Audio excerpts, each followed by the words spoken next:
Good evening, everyone.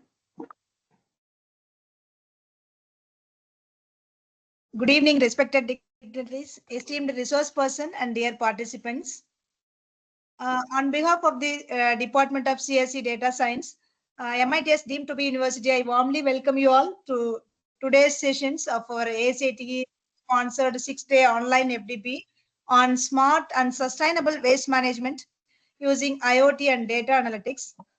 For today's session, for the first session this evening is on automation in waste transportation using DevOps-enabled IoT systems. We are honored to welcome Ms. M. Vijayashanti, Senior Associate DevOps at Human Cloud Bangalore. Ms. Vijayashanti is a seasoned AWS and DevOps engineer with over 5 years of industry experience in Kubernetes, Docker, CI/CD pipeline creation, Terraform, Ansible, and monitoring tools such as Datadog and New Relic. Alongside her technical career, she has over a decade of academic experience as an assistant professor with international publications, patents, and book chapters. Her unique blend of industry expertise and academic excellence makes her the perfect person to discuss how DevOps-enabled IoT systems can revolutionize waste transportation through automation. We extend a warm welcome to you, ma'am, Vijayashanti, and look forward to your session. Welcome you, ma'am. Yes. Thank you, ma'am. Thank you so much. Okay.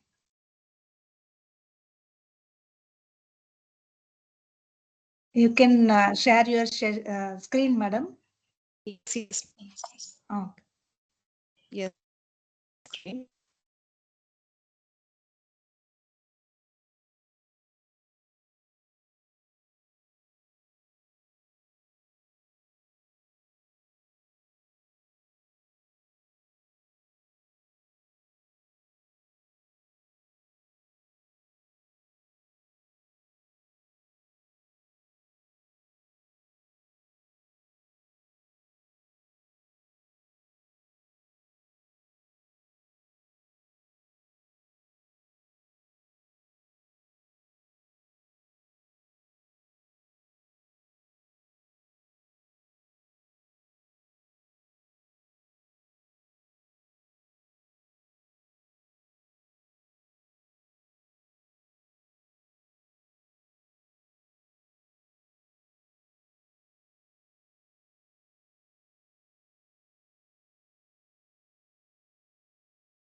Hi.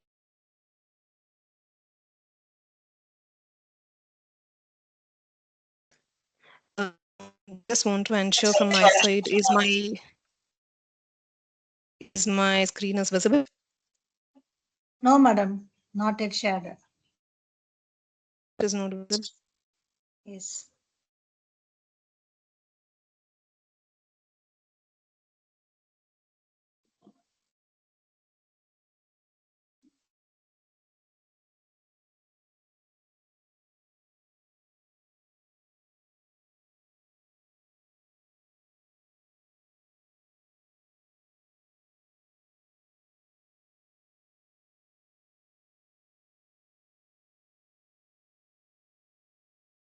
Visible.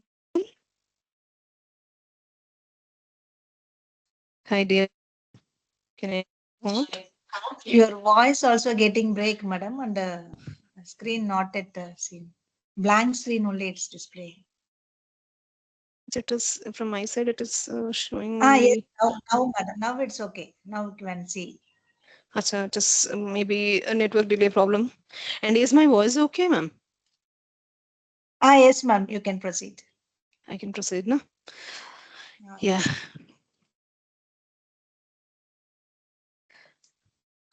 Now you can able to see my complete presentation, no? Is there any disturbance here? Yeah, Hello, ma'am. ma'am, you can proceed. Yes, ma'am, you Yes. can proceed, madam. Yes. A very good evening to all dear folks who are presented here. Sorry for the disturbance. So today's topic, like what we are going to be covering in the sense automation and waste transportation using DevOps enabled IoT. So in this might be will about all the things like how smart bins will be working on, how waste management or transportation is happening. All these details you will be knowing. So today I'm just gonna be telling you people what I can say first. What is IoT enabled any kind of device? How it is gonna be working?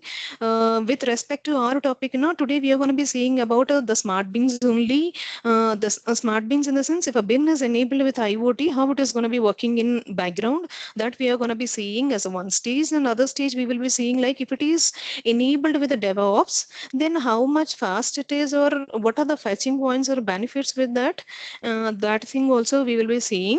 And but before enabling with the DevOps, first you should need to know about the DevOps also, like what it is. So I will be briefing about the DevOps also, like what are the tools and all it is required in terms of automation. So that we are going to be seeing.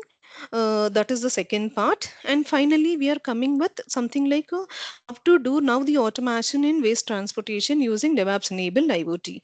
So these are the, what I stage by stage, what we have to know in final outcome of this year. So let's be going. Just initially, I just want to tell you about in today's like crisis. Day to day, na in our entire any region, if the production is happening annually, something like we can say 54 millions. That time of production is happening day to day, and recycling out of 54 million. We can say roughly like something 20% of the wastage is recycling, and some formal channels we are able to use it. So that is just happening only for the 20%. And when comes to the wastage here means already the production is happening, the daily wastage production is happening for 54 millions. Out of that, how much cost value we are losing because of insufficient collection means we are not applying recycling properly, and apart from that we are not even collecting more garbage from each and every corner, from each and every region.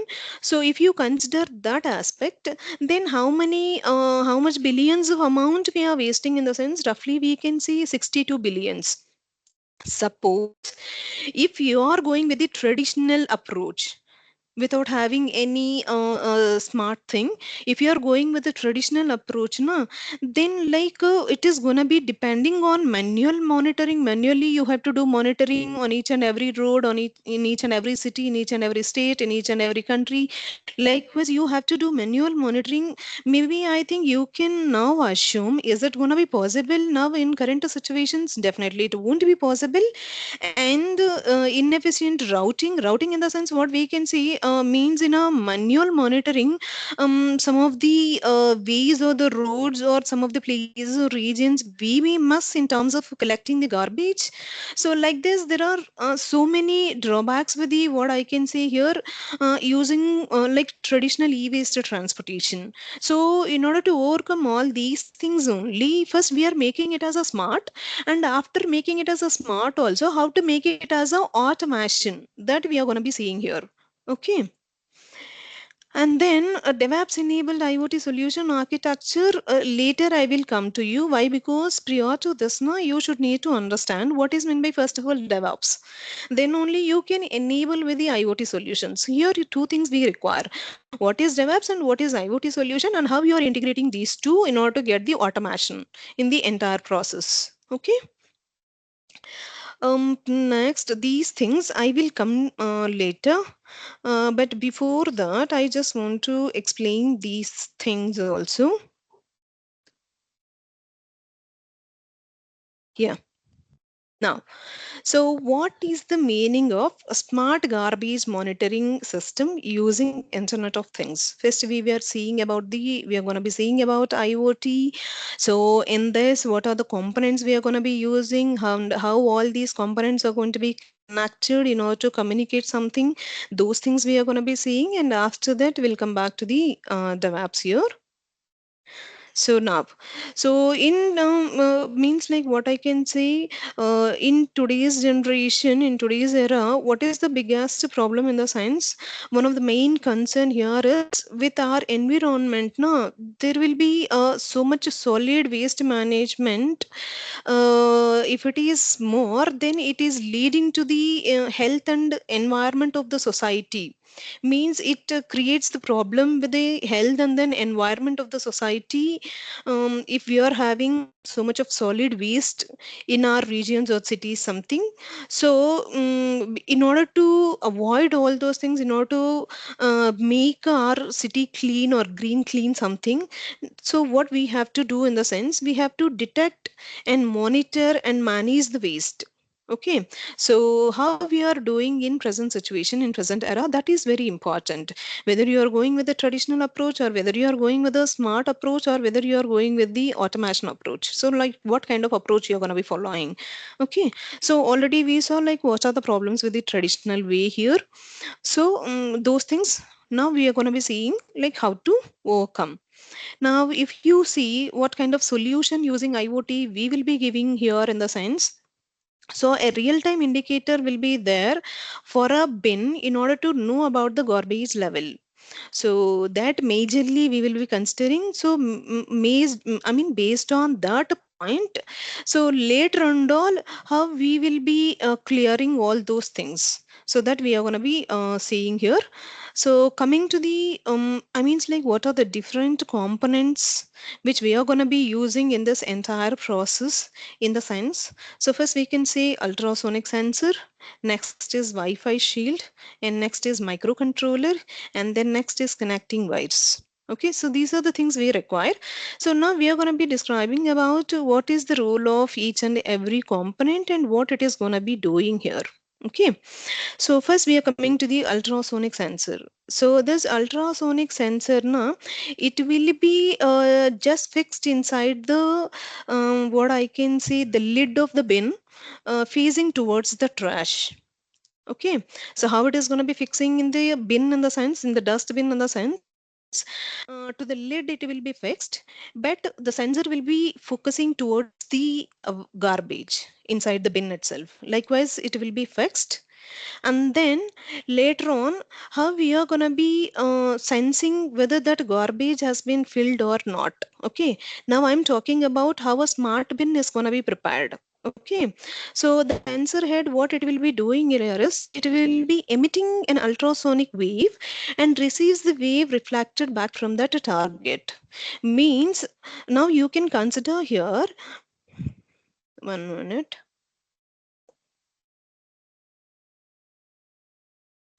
So if you consider here now this is the, I can say, a trash level or garbage level which is there in the bin, a smart bin. Okay, now consider this is a 20% of the smart bin has been filled with the garbage. Okay, now this is the ultrasonic sensor now which will be emitting a sensor, and then it is going to touch this object. Now if you can see this highlighted lines, whatever is there, this is sensor waves. Okay, so this sensor waves, these sensor waves will be touching the trash, and then after touching the trash again these waves will be coming as a reflection towards the sensor head again. Okay, so based on this now what we will be doing in the sense, we will be calculating the distance of the bin. Means still how much gap is there in the bin. Means based on that gap now later we will be just taking the decision whether to collect the trash from or else garbage from that smart bin or not. So those kind of decisions and all it will be made up later.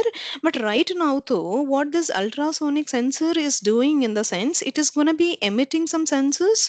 So those sensor waves are going to be touching the trash level, and then in reflection it comes back to the sensor head again, ultrasonic sensor head again. The main purpose of this here is just we want to know the distance here. Okay, so that is only the thing. And here in this picture you can see how an ultrasonic sensor Sorry, will be. madam. Sorry, Hello, madam. Sorry ma'am. to disturb you. Sorry to disturb you, madam. Yes, ma'am. That the front page alone it shows, sir. That's why everybody is sending message in chat box. Are you using that next page is not visible, madam? Only front page is shown in the slides. Sure. 1 minute then.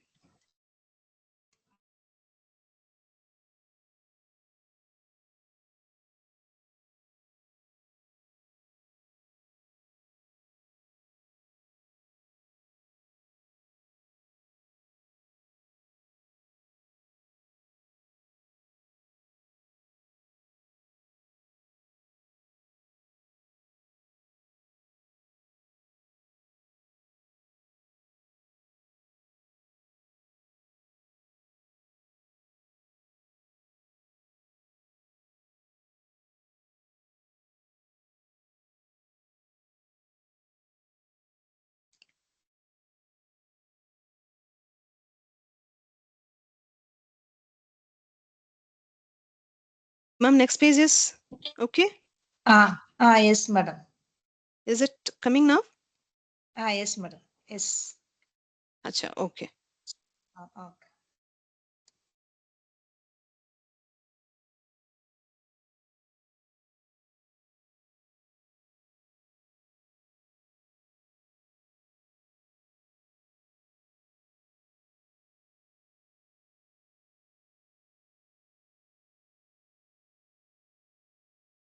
And then touching this object, I'm just telling it as a trash level.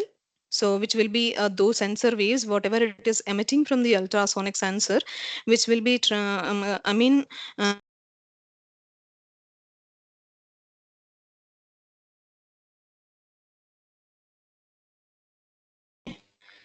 so this is the till now I have been.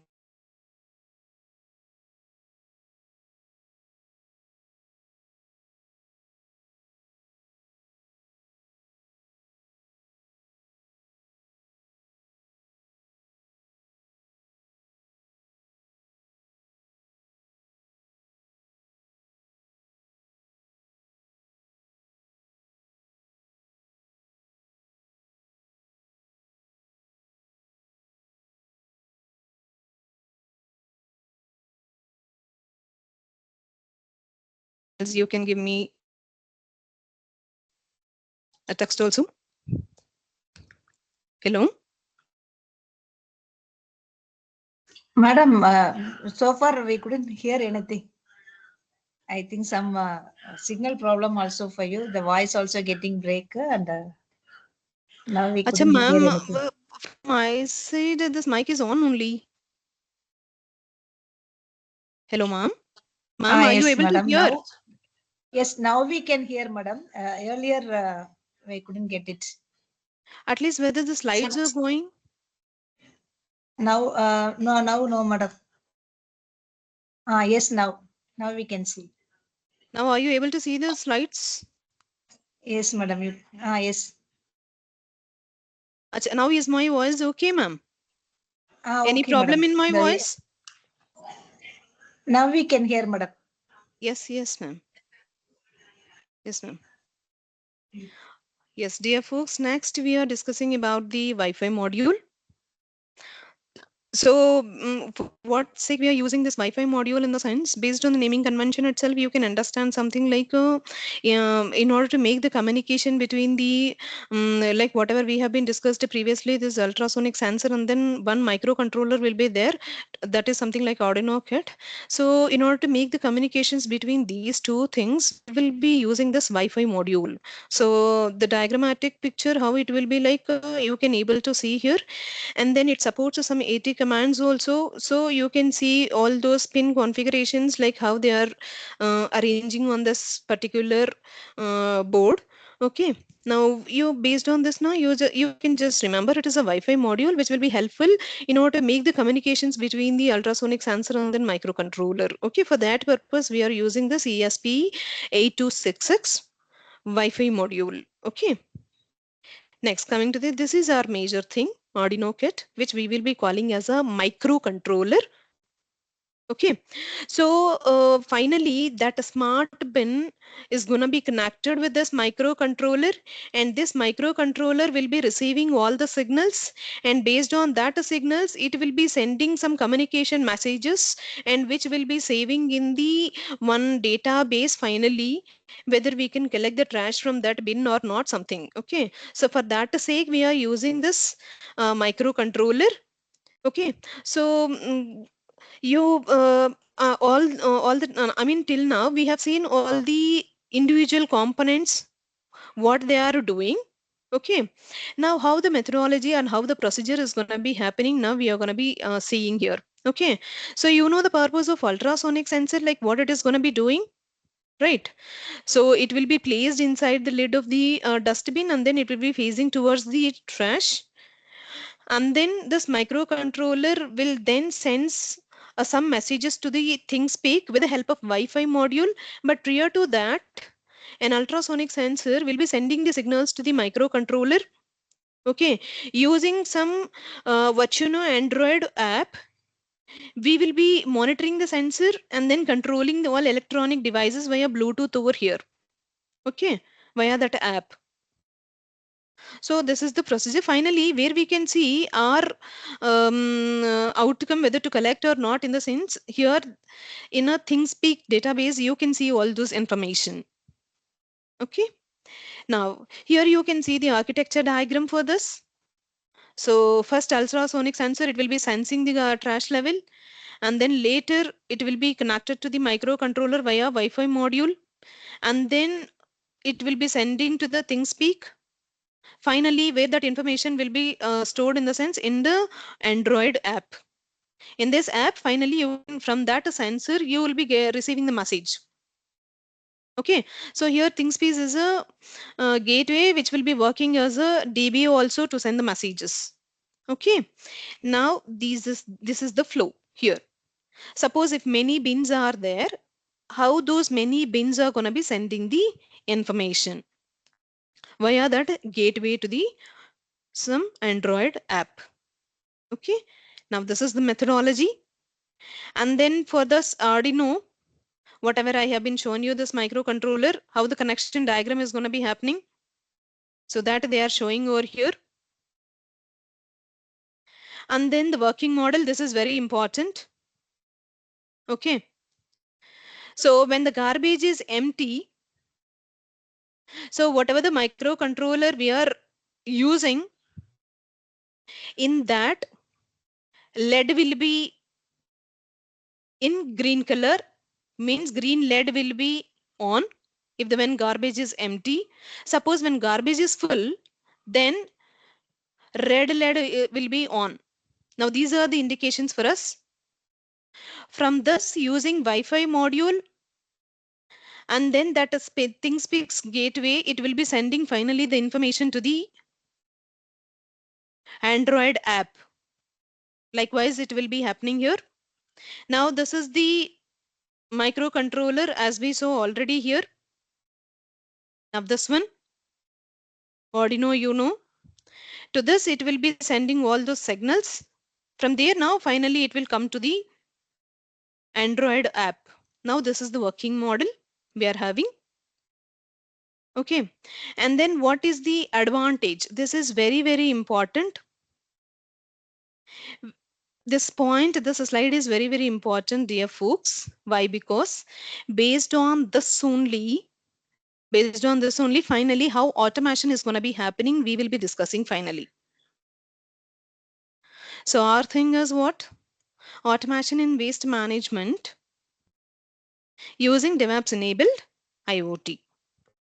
Okay, now you consider here, now here the source, some source place I have started. Now consider this is my destination.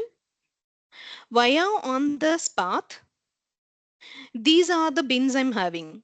These are the smart bins I'm having. So inside the smart bins, whatever the rays are there, that rays you can treat it as a ultrasonic waves. Okay, so that will decide the distance from sensor head to the trash level in the bin. Okay, now here you can see this is 28% and this is 40% and this is 95% and then this is 86%. Means on the way to what kind of bins we have to give the priority. So this will be decided like based on the distance between sensor end at the trash level. Okay, so in this, so why they have chosen only 95% and then 86% in the sense already 86% of the bin has been filled with the garbage and then 95% of the bin has been filled with the garbage. And why they have chosen only these two in the sense this is the capacity of the truck now. Let us assume the capacity of the truck here is these two bins capacity only. So what about this 28% and then 40% in the sense? The vehicle person, he left these two bins. Why? Because still lot much gap is there in the bin. So and then they will be thinking like, let these bins filled. Afterwards, we can collect the trash. Suppose if more capacity is there in the truck, then they can collect these two also. Why? Because they are traveling on the same path only. They are traveling on the same path. So these are the metrics. These are the statistics. Finally, we will be doing and then we will be projecting on the dashboard. Finally, a dashboard. So based on that dashboard, whatever the statistics is going to be giving, based on those statistics, the initiation will be taken care by the automation team. Like what they have to do being a next step. Okay. So this is very important. So finally, what is our outcome in the sense in the automation, right from the start bins to the smart bins to the dashboard. So finally, where they are going to be seeing all the statistics in the sense on the dashboard, they will be seeing it will be connected to the dashboard also. From that dashboard, based on that statistics, now they will be deciding like, oh, what can be the routing, in what route they have to travel, and then in what way they have to collect. I mean, what kind of smart bins they have to collect, how they can reduce the time, and how they can increase the productivity time. Okay, so like those things and all, they will be making the decisions after seeing all those statistics, whichever it is there on the dashboard. So dashboard, either any kind of framework you can choose. Either we can choose Mon framework or the Django framework, any framework we can integrate here, and then we can show the statistics on the dashboard. Okay, now these are the some screenshots of the dashboard which we can keep on the dashboard here. Okay. Now, what they are saying here is this is IoT based garbage monitor. Now, in this, if you see, they have taken a route where they are having a 4 bins. In that 4 bins, they are saying bin 1 is empty and distance still it is having 14 centimeters. Likewise, the statistics they will be projecting on the dashboard finally. Okay. So same likewise for bin 2 and bin 3 and bin 4, whatever it is there. So these are the statistics we will be showing on the web page, the front end page. Okay. Now this is IoT related smart bin, how it is working. That I have been shown you right now. So now guys, dear folks, if you have any doubts over here till this part, why? Because we have already segregated into 3 parts. One is related to the IoT, one is related to the just introduction to the DevOps, and later we will be integrating these two, how to do automation. Okay, likewise, we will be completing the session. So now if you have any doubts, you can ask me the questions. So meanwhile, I thought of sharing you something here.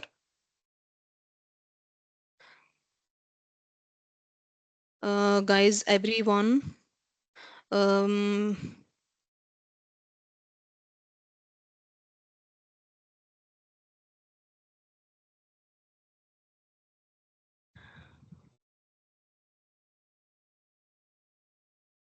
So I will be just posting this. You just give me your voting.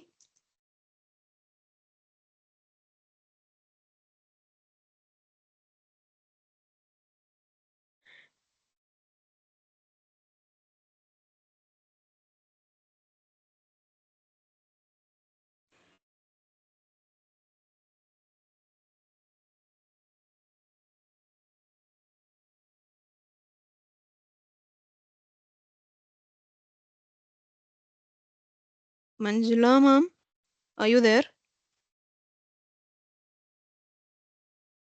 So why chart is not working for me?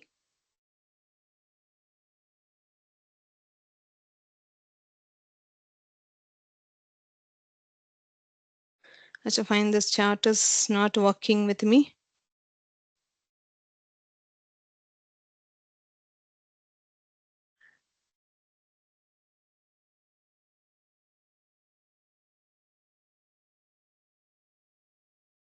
So maybe it is taking time, I guess. Okay.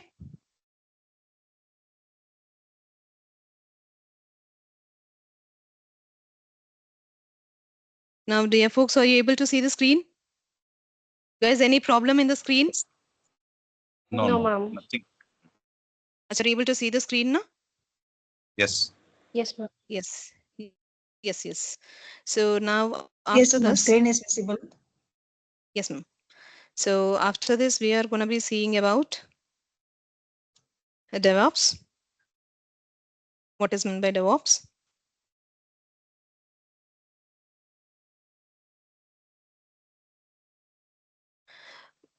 Guys, do you have anyone idea what is meant by DevOps here?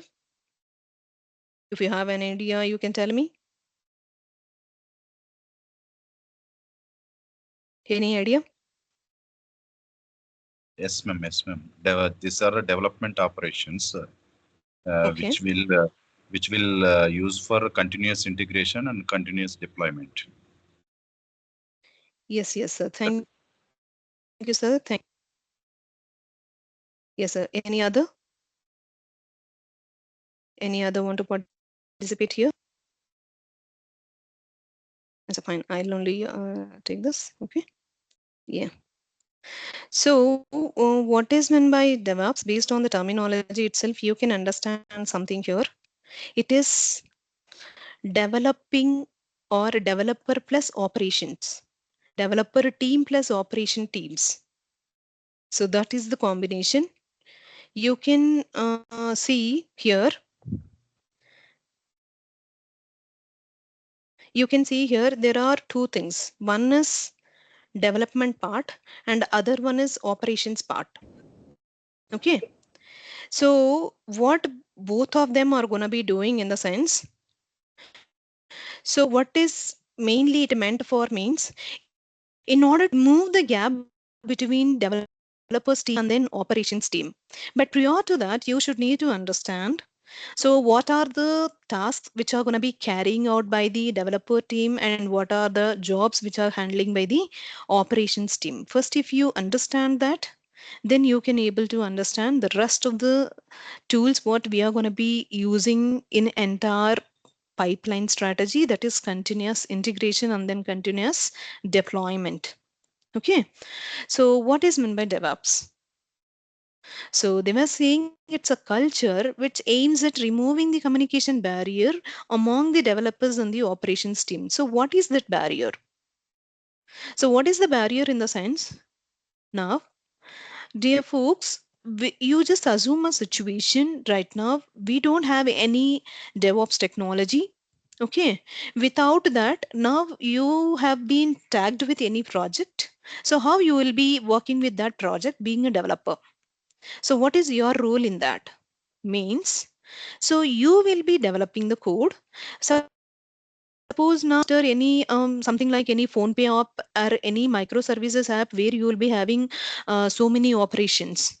Suppose if you consider phone pay app or Paytm or something, na, in this you will be finding the many options.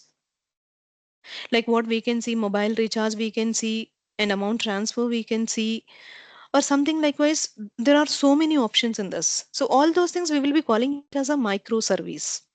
We will be calling as microservice. Now that is the client person who has been given to our team to develop something. Okay.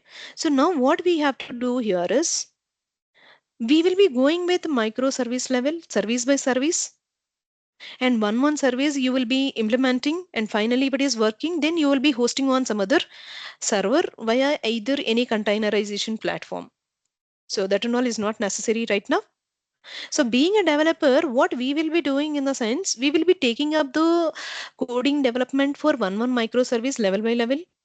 Suppose right now I'm handling with the service one. After developing entire thing of the service one, being a next part, what I will be doing in the sense that service one code entirely I'm giving to the tester in order to break that service.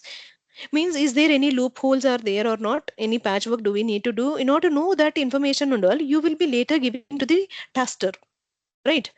So once if tester come backs to you, then only you can work on the service one. Till the time what you will be doing, you cannot sit empty, and company people, organization people, they will not let you to sit quietly. So what they will be doing in the sense, so whatever the service one which has been gone to the testing team, meanwhile they will give you service to develop. Likewise, there is a dependency here. From the testing team, now again it will be going to the monitoring team.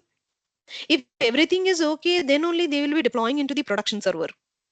So here there are so many stages, like development stage, development level will be there, staging environment will be there, production environment will be there. Once if something is I mean everything is aligned properly and then working something a little bit in the development team, what they will be doing in the sense before releasing to the production market, first they will be checking as a rehearsal in the staging environment. In the staging environment, the working principle of the entire product will be checked. If it is working properly in the staging environment, then only they will be going for the 24 by 7, which is on in the production market. Okay, so now this is the gap which is there in the traditional method. Traditional method in the sense what I can say, from the developer going to the tester, from tester going to the some other team, and then these people, developer people will be working on some other microservices. Likewise, it is happening.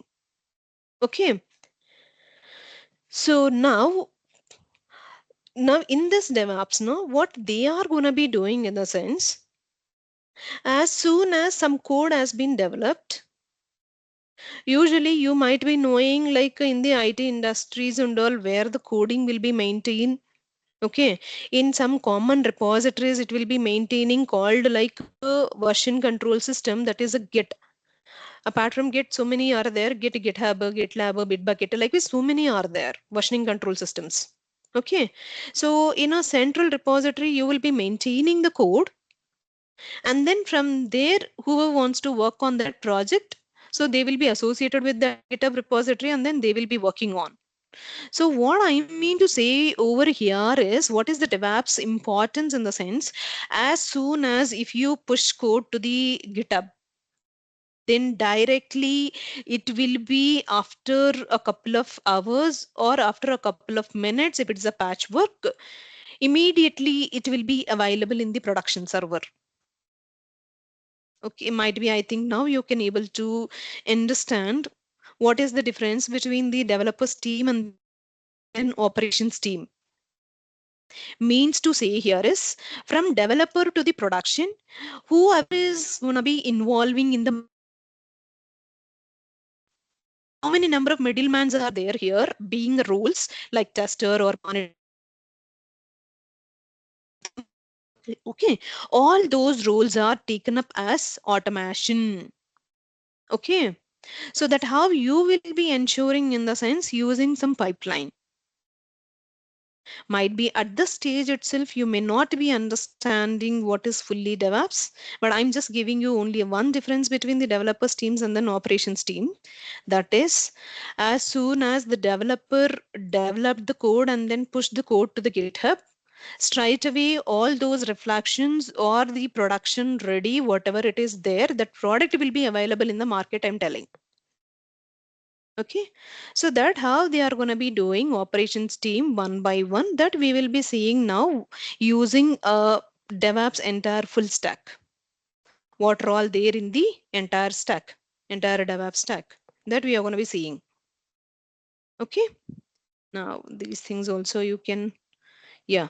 Now what is the difference between, now you can see here, now this is the developer team and then this is the production team. Okay. Now, in this developer team, what he is telling in the sense, I don't know anything about the production environment, but I am assume it must be working as good as my code. Whatever exact code I'm giving, same likewise, it has to be work in the production mode. Okay, so now what this operations team, production team is going to be handling in the sense, they are saying something like, I don't know anything about the code, but I'm assuming it must be working as good my production environment. Okay, now in the next slides, you can see what are the roles of the developers and then operations team. Is still this okay with everyone? Any doubts? Dear folks, any doubts? Hello.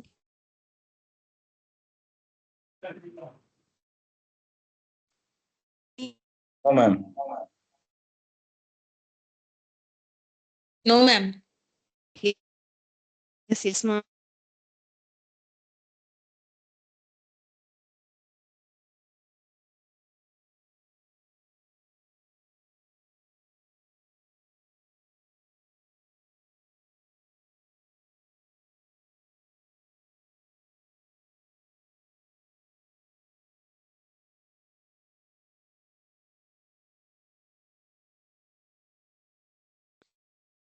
So now, what are the developer rules? What they will be doing in the sense, they will be just developing the code here. Okay. And then what are the operations? System should be up and running most of the time. What is the statement in the if any application in any web server, that web server should be up and running 24/7 all the time. That who will be ensuring in the sense operations team, whether it is goes based on the incoming traffic on one machine, they have to in order to provide request. I mean, whatever the requesters are coming, in order to provide service for those requesters, they will be scaling up the machines. Suppose if incoming traffic is less, then they will be scaling down the machines based on the load. Okay, so that is nothing but system should be up.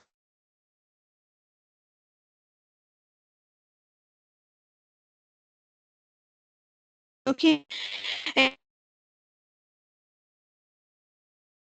easy administration. Easy administration.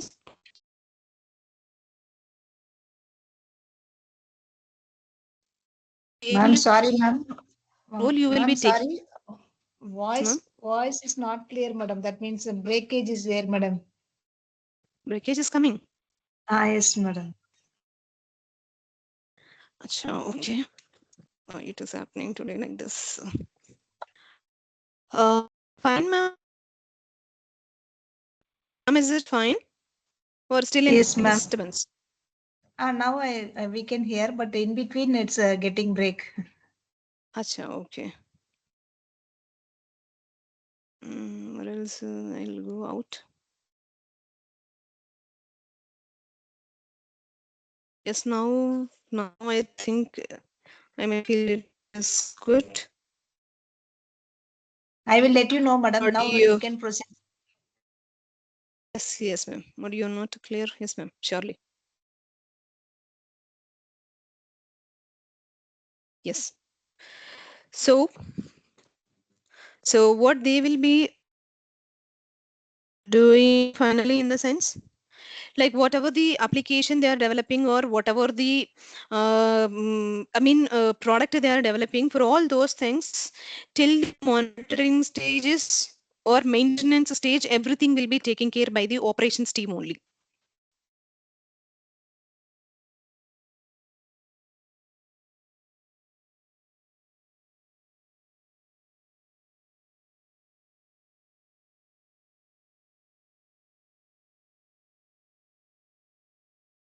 Okay, now I'm going to be showing you what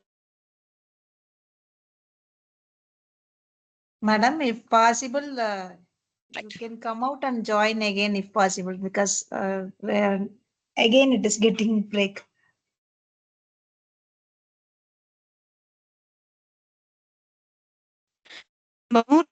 Manjula ma'am. Yes, ma'am.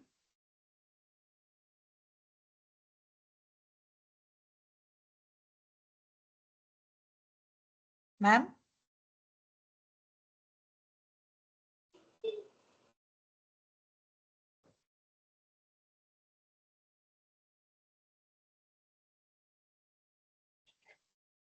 Ma'am, can you check once again by coming out and rejoining, madam?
Ma'am, now is it fine?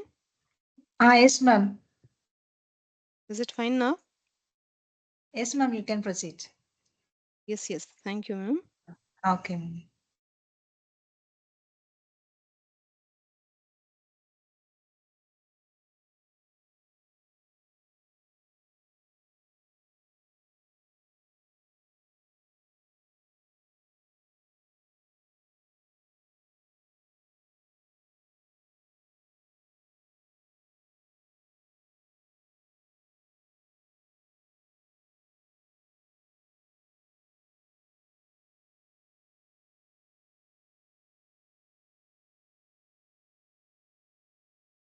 Yes.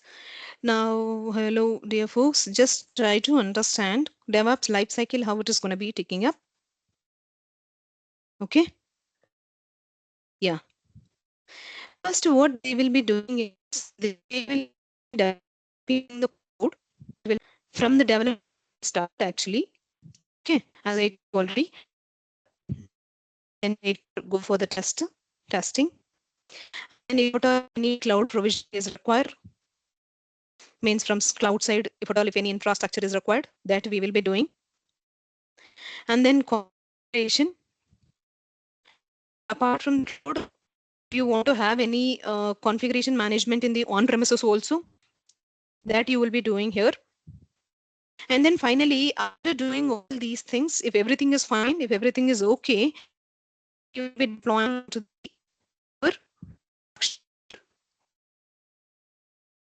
production server. They monitoring and getting feedbacks.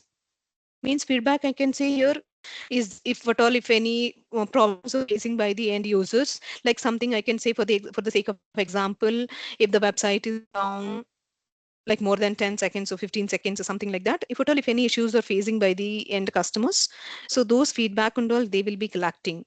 You can ask me the question, once if it is ready in the production, how can you say like this? This is where we can say something like alpha testing and then beta testing. Okay. So they will be applying those strategies. Once if everything is finally working, then they will be releasing to the product. environment. Now this is the life cycle. So whatever the stages I have been told you, for each and every stage, there are certain tools. There are certain tools. And you can ask me the question why you are discussing all these things. Why? Because if you understand DevOps life cycle, then only I can say how to integrate, how to enable this DevOps with IoT enabled IoT smart bins. Okay, so how to integrate with that? That I'm going to be telling you finally. Okay.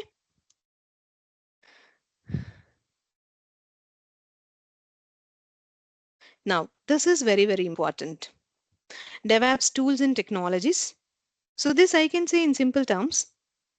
This is DevOps stack, full stack.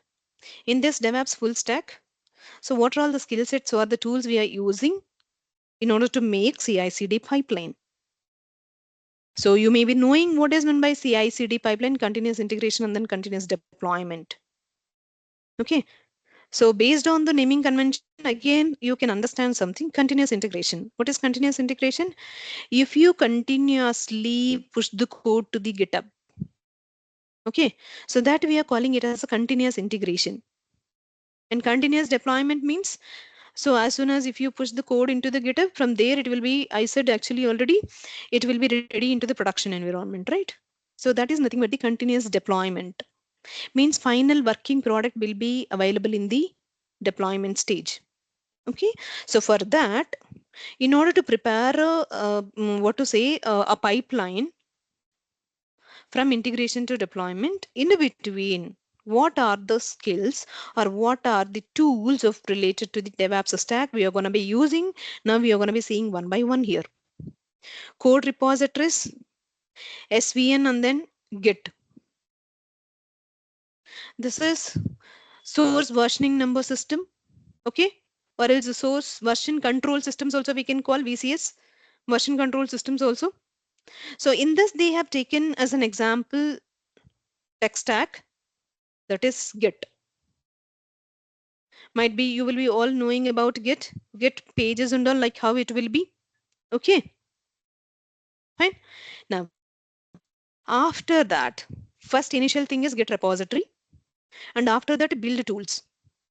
So what are these build tools in the sense? There are so many things: Ant, Maven, Gradle, MS Build, Grunt, so something like this. There are so many builds. This is Webpack. Webpack is also a build tool, which will be coming in the Mon package. Full stack man package. Why? Because it is web related kind of stuff. So out of all these things, one thing I just want to describe here, that is Maven. So what is Maven in the sense? Dear folks, are you able to hear my voice? Any problem with the PPT presentation in my voice? Any problem? No. No. Yes. Thank you, sir. So for the build tool, we will be using the Maven. So what is the responsibility of the Maven in the sense?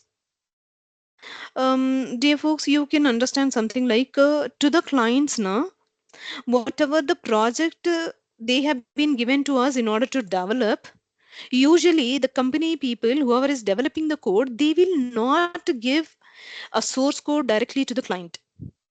Can anyone guess why it is? Why they will not provide source code directly to the clients? First, my question is, are they providing? Is it sure?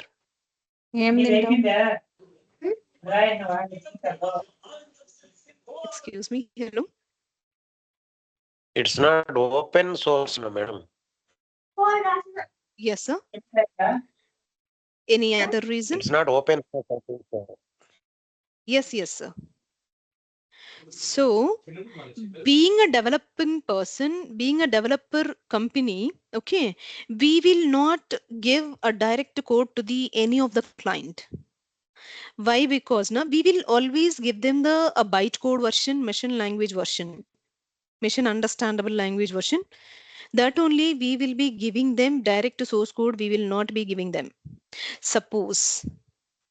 So I will tell you what the problem we are facing means.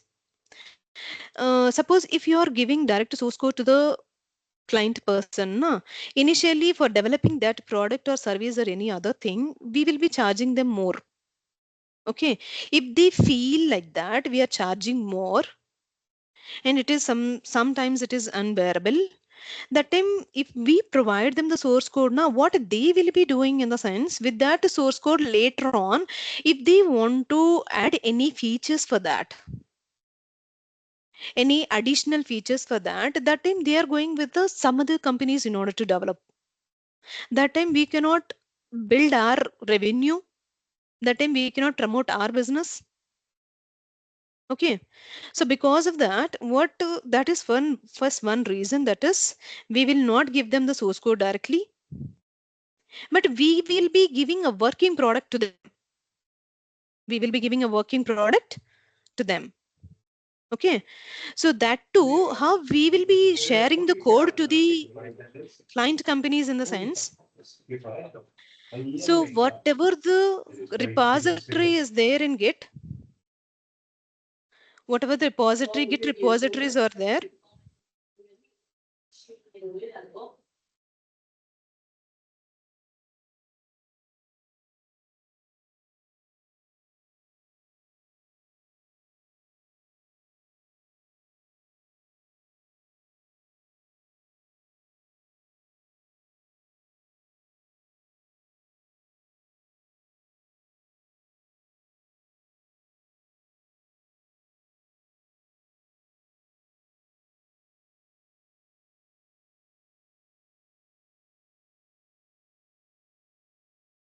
hello, hello. Yes, ma'am. Manjula ma'am, actually the problem is not from my side. No, madam. Madam, resource person is having some issues with the signal, I think so. Hello, hello ma'am. Yes, ma'am. Are you able to hear?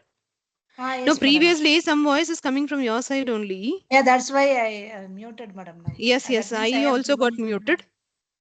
Yes, yes. Oh, sorry for that. Yes, yes. Okay, fine. Yeah. Now, so what they will be doing with the GitHub repository in the sense, that thing they will be converting into a bytecode with the help of build tools. You may ask me the question like this rare file, zip files and all, or jar files and all, we can able to create very just in few seconds. Why you're saying this build tool, something like that? Okay, but prior to that, I will be asking you a question. Who has been developed the rare conversion? Who has been developed the jar conversion? Who has been developed the var conversion? That's where this build tools will be playing a major role. Using this build tools only, those archiving of the files is happening. Okay, out of that one we can say Maven. Using Maven, the source code will be converted into a machine understandable language, not human understandable language. And then it will be zipped into one file or folder that we will be sharing to the any other person. If you want to share, suppose consider a repository, a Git repository will be having like a 500 number of files or 200 number of files. So all those files individually you cannot share with the client, right? So you will be zipping all those things and then making as one folder, and then later you will be sharing that. So same likewise, who will be doing that? In the sense, Maven is going to be doing that. Okay, and then later we are having here it was not there, but I just want to mention configuration management tool, Ansible. Out of that we are discussing about the Ansible. There are so many tech stacks are there, but out of that we are just describing about the Ansible. So what is the role of Ansible? What it will be doing? So what is the responsibility of the Ansible in the sense, by sitting at the one machine. Okay, if I want to deploy anything, or else if I want to install any packages or web related information in 1,000 number of machines. Okay, suppose I want to install any Apache server or Nginx server or any other app. Yeah, if I want to install, how I will be doing in the sense, I will be sitting in the master machine. From there I will be just somehow retrieving all the IPs of the node machines, and then in those node machines I will be deploying or I will be installing all these packages. Okay, that who will be taking care in the sense? Ansible. Ansible will be taking care of that. Okay. And after that, we are having this we can say here, after that we can say continuous integration and continuous deployment. How it is going to be happening in the sense Jenkins. There are so many other things also in order to prepare this CI/CD pipeline. But out of that, this Jenkins we will be considering because it is a open source. Okay. To certain limit. Okay. Now what this Jenkins is going to be doing in the sense, till now, whatever the tools I have been described here, either Git or Maven or Ant or Ansible or Docker or Kubernetes or Terraform, or if you want to integrate even AWS also. Okay, in this pipeline, you can integrate all this in this pipeline, in the Jenkins pipeline, stage by stage. So you can see beside to this a name called automated build execution, build notifications, automated test execution, and the automated deployment. Okay. So this Jenkins pipeline will be taking care of everything. Will be taking care of everything. Okay. So I can say something like like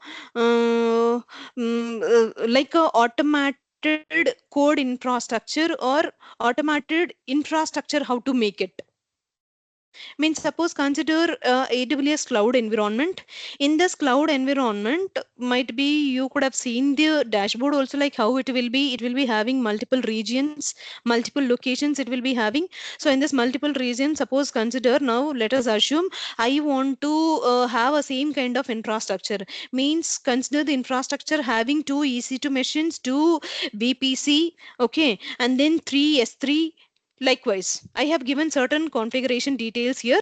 So what I'm telling here, two EC2 machine. EC2 machine in the sense just like a remote virtual machine, like laptop or desktop something. Okay. A CPU consisting machine. That is a virtual machine. Okay. So likewise, I need two EC2 machines, two virtual private networks, and then three S3 buckets, and then two Route 53 services, which are domain name service providers. Okay. So likewise, I have been mentioned certain things. With this, I need automated infrastructure. Means here, what is nothing but the automated infrastructure in the sense, usually when you don't have automated infrastructure means you will be what to say, creating manually all those things. But here, what is the meaning of automated infrastructure in the sense, in terms of code, all the configuration settings you will be writing. Suppose if you consider EC2 machine, you will be just saying what is the CPU size, and in that what is the memory capacity, and what and all information you want to accommodate in that. So that kind of details and all you will be segregating into a code. IAC, infrastructure as a code. Okay, you will be writing a code and then you will be running that code. So behind to that, okay, in background, all those infrastructure will be created in the AWS regions. There you can see automatically these machines and all has been created over there. Physically, we did not went inside the AWS dashboard and then we are not selecting particular services, AWS services, and then we are not creating something there.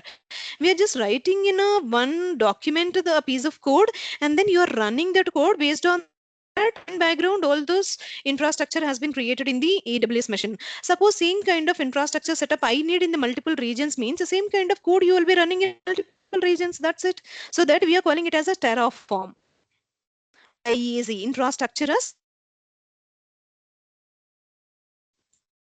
okay. And after that, Dockers and then Kubernetes is there. So you might be knowing what is the meaning of Dockers and then Kubernetes. So Dockers is also a containerization platform, and then Kubernetes is also containerization platform. But what is the difference between these two in the sense? But before that, basically, you should need to know what is Docker and then what is Kubernetes, right? So whatever the microservices services you are developing, na, suppose consider the phone pay entire app only, you want to exhibit that into a outside world. How you will be executing, I mean, how you will be exhibiting that into outside world, in the sense via some domain name, right? Suppose your app name is, now let us assume here, suppose your domain name is facebook.com. Okay, so how you will be accessing that, in the sense using that website URL only. Can anyone remember the IP addresses for those things? URL, I mean, something that a number will be there, na? Like 127 point something or 192 point something like that. Can anyone remember those URLs? No, no one will be remembering the URLs. Just they will be remembering about the domain names and all. Okay, so who will be creating those domains, in the sense Route 53 only, but via through which you are exhibiting to the outside world, in the sense using Docker. It is a containerization platform where you can have a same copy of microservices multiple number of times on the same machine, on the same node. Means on one Ma'am, node based. Hello. madam, kindly Yes. scroll down, madam, or make it a No, full no. screen. It is full screen only, ma'am. Little I'm bit not. scroll down. No, if I scroll down, I'm going to the next Oh, slide only.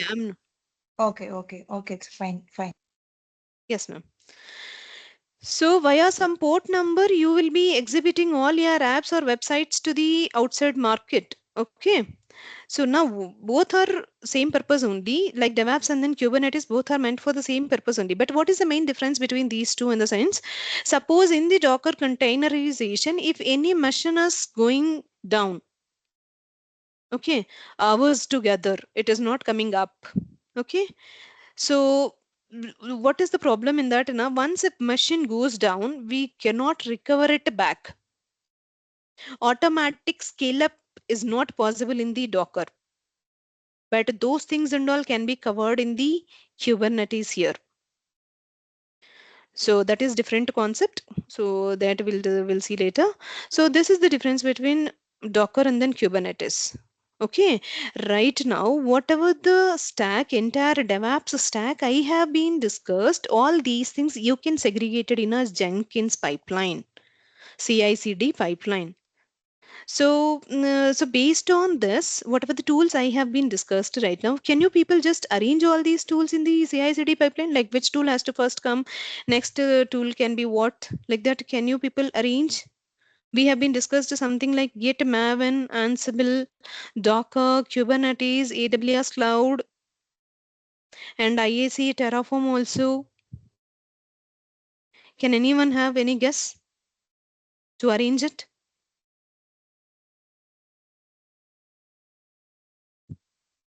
Yeah, I will only tell. So first we will be having Git. Next you will be having Maven. Why? Because it has to generate a build.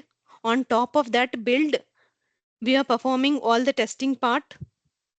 Okay. So first you will be having in Jenkins pipeline, Git will be there, Maven will be there, and after that, if you want to deploy on any machine or something, if you want to install, then you will be having Ansible. And anywhere, if you want to use AWS cloud, also we can in between add. And after that, you will be having the either Dockers or the Kubernetes as last stage. Now, you correlate this pipeline with the IoT now, whatever we have been discussed. So smart IoT, smart bins we have been discussed, na? This is slide. Now, can anyone correlate? Now, like this slide we have been discussed, right? Smart garbage monitoring system using Internet of Things. Can anyone correlate? Yeah, I'll come back to the first slide again. Now, so are you guys are able to see the screen? Now, this is DevOps enabled IoT solution architecture. So first what we are having? Device layer, and then later we are having connectivity, and later clouding platform, and later application layer. So in the device layer, what are all the things will be coming in the sense? Smart bins, GPS enabled, GPS tracking for the vehicles if you require, and then sensors. And then comes to the connectivity, Wi-Fi, cellular or LoRaWAN links, something, and cloud platform, any cloud you can take here. And then application layer. Finally, what is our outcome in the sense? Dashboard, routing, and then alerts. Based on the statistics, alerts has to be generated. Alerts has to be generated. Okay, now this is DevOps enabled IoT solution. Now in this you can ask me where we can attach this DevOps. Okay, so from the smart bins, whatever the information is coming, and then whatever the information is coming from that, and then storing into the Android app, where that Android app will be there in the sense, in this slide we saw, na, like at last where it will be going in the sense, it is going to the some Android app, right? Now are you able to see the screen? Guys, are you able to see the screen, dear folks? Yes, ma'am. Yeah, this Android app, what you know is there, na? From there, whatever the collection is there, okay, in this, right from the ultrasonic sensor, means which has been fit into the smart bins.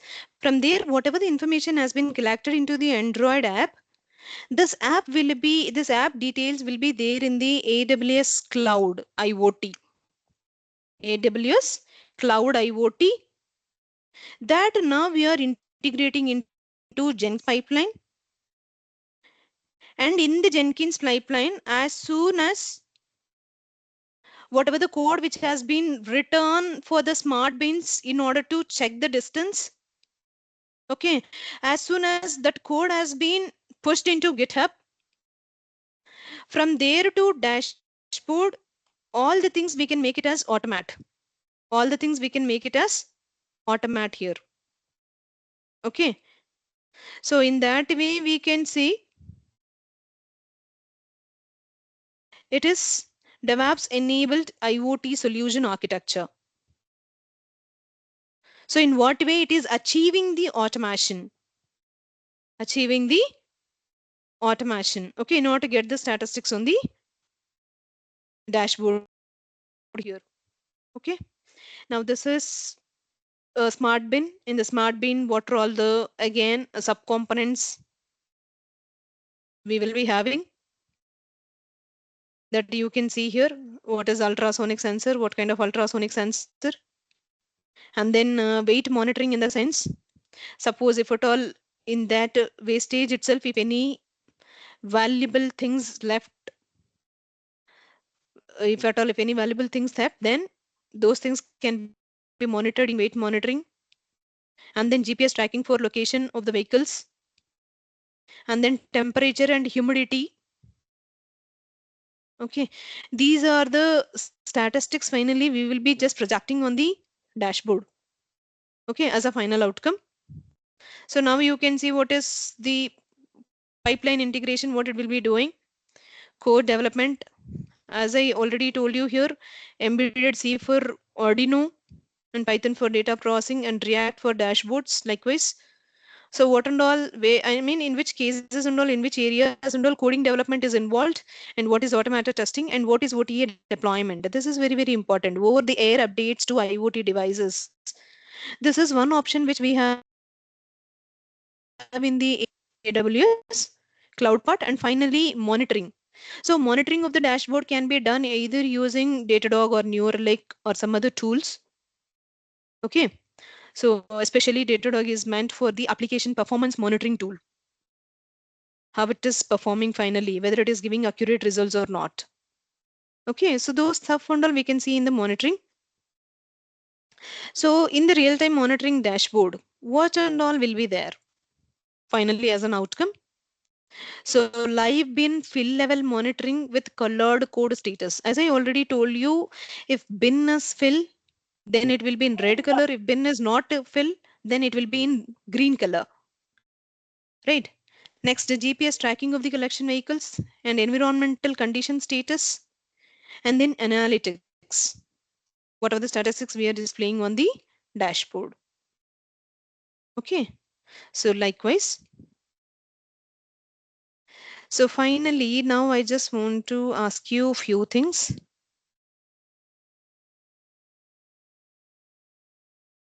So what are those things in the sense? Dear folks, you can answer these questions. Unfortunately, I'm not able to paste the URL link in the chat box.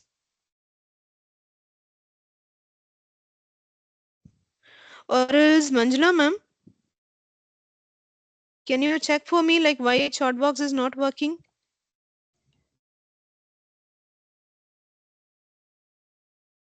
You can, madam. I don't know. Just I will check, madam. One second. Yes, ma'am.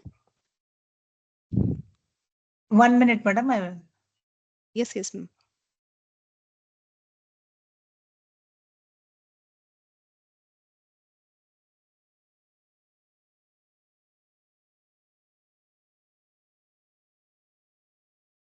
Someone is asking, Amla Masa is requesting control. You have given permission for everything, madam. That means be a presenter, you can chat and you can to talk also. There's no restriction for you, madam. But can you see here? I'm not able to type only.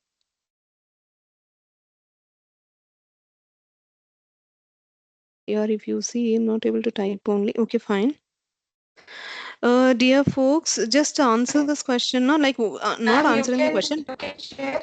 Madam, You can share madam, to if Manjula ma'am. She possible, can post it on the group. madam, What? otherwise in Notepad, if you type and you can share that screen also, that one also No, possible. no. They have to type this URL. Na? How come they will be typing every time by looking at this? It will be very difficult, right? Oh, okay.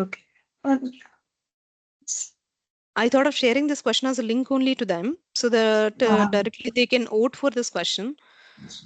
Okay. Achha. Okay, now though they can give me a direct answer only, no worries. Madam, you share it in my WhatsApp. I will share them. I don't have your WhatsApp, no? Just I sent a message, madam, already. Just 1 minute. Acha. Okay. And here I have to open my WhatsApp also.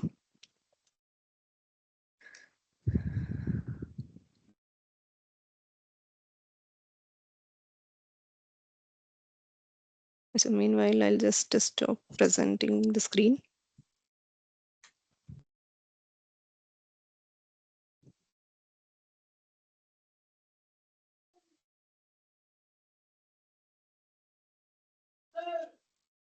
Madam, I have texted you. You just reply in that. Yes, ma'am, I'm seeing.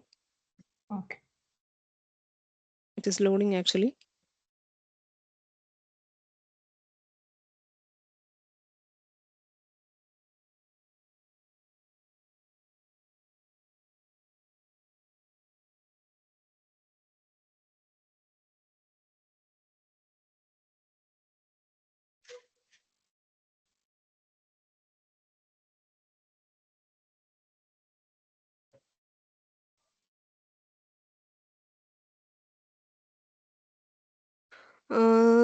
Dear folks, from anyone, can I listen? Like, what is meant by automation using DevOps here? Can I have an answer from your side? Anyone?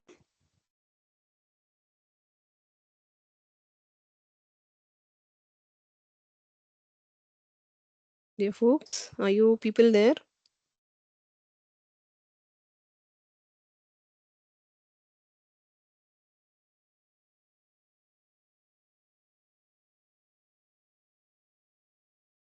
What is the automation in terms of DevOps? Any guess? The program is going to execute itself without any human intervention. Yes, ma'am. Correct. Charlie. So apart from that, anyone else? Yes, ma'am. Software development life cycle, it's a number of tasks, right? Development Yeah. and deployment, monitoring, and Yeah. optimization. And Yes, yes, you need to check the speed. That is a response time. That is a major yes, task. yes. This is total monitoring system to to improve the product, and it will be automated each and every task, either development and deployment without human that is intervention. That is also the automation in DevOps. I think majorly we are using Jenkins pipelines also previously. I Any more tools are used in uh, this, ma'am? What DevOps? I want to know.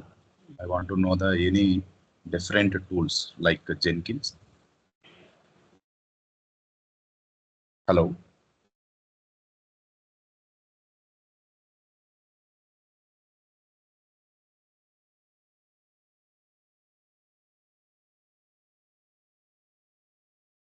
Ma'am, are you there?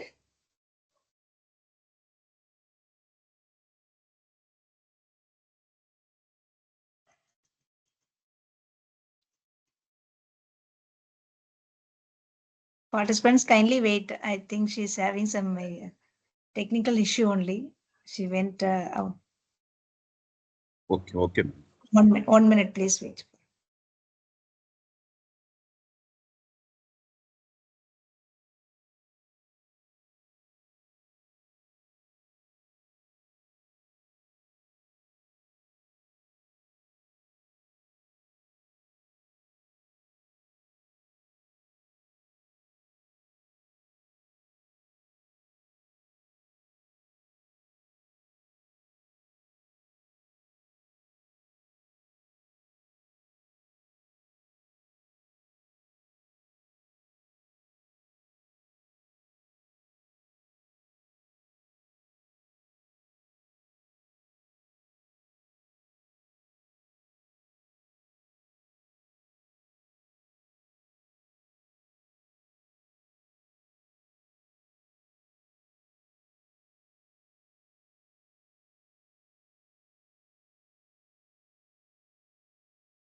Hello, madam. Yes, ma'am. I hope you have rejoined. Okay, it's a time to conclude also. So on behalf of the participant, I have a question. So if you're as someone with experience in both academia and industry, what advice you can give for that means who want a transition into DevOps or IoT domains? Ma'am, not able to understand what you are asking, ma'am. That means whoever wish to have a transition from academic to DevOps or IoT domains, what may be your Yes, yes. advice for them to proceed? Yes, ma'am. Being now, all of them are into maybe I'm thinking like academic side only. If that is the case, they can say they can come into the DevOps line, or else AWS cloud platform level. I mean, any cloud level also they can go with. Why? Because now AWS cloud and all will not be having that much code development, and that too in DevOps also.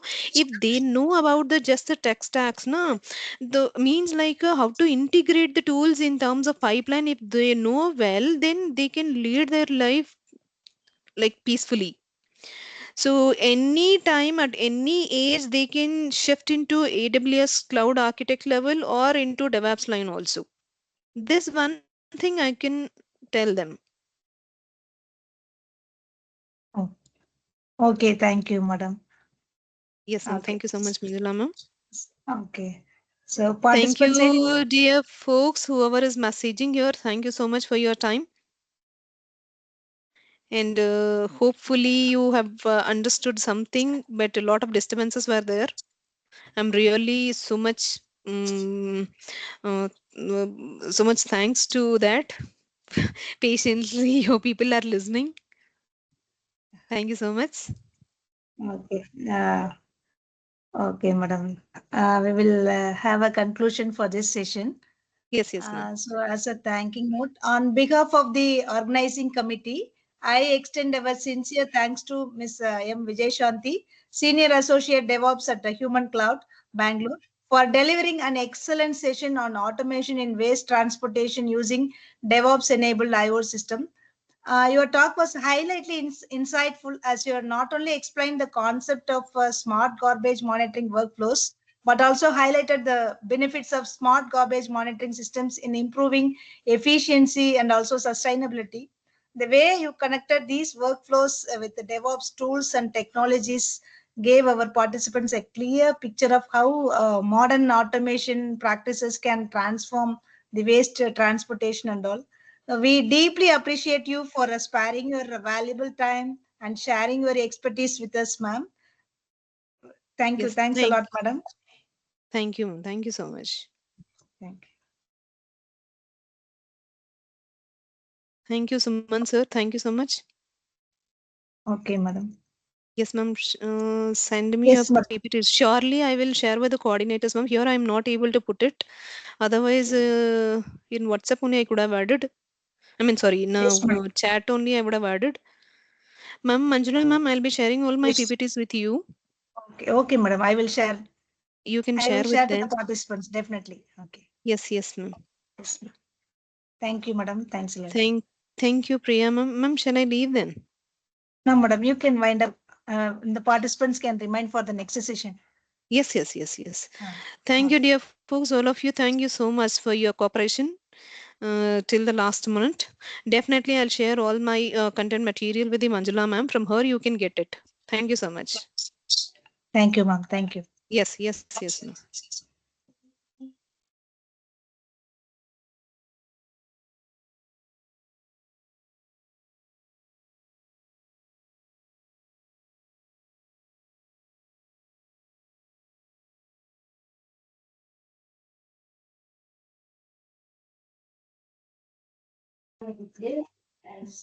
Sir, Abhijit, sir, are you there?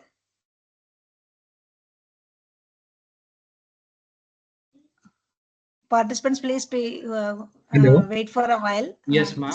I'm there. And thank you for the concern. That is. Just a moment, sir. I will make you as a presenter. Yes, yes. Hope I'm audible. Yes, sir. Okay.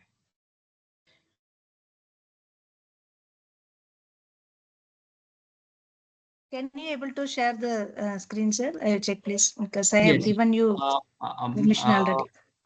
the share option has not yet come. I'm waiting for it. Only meeting organizers and presenters can share. Can you once again check, ma'am? Yeah. Now, I think so. Just a moment, sir. Ma'am, will you once check, ma'am? Yes. 1 second, sir. Yes, sir. Can you check now? Yes, yes. Now it's. Okay, just a moment, sir. I will.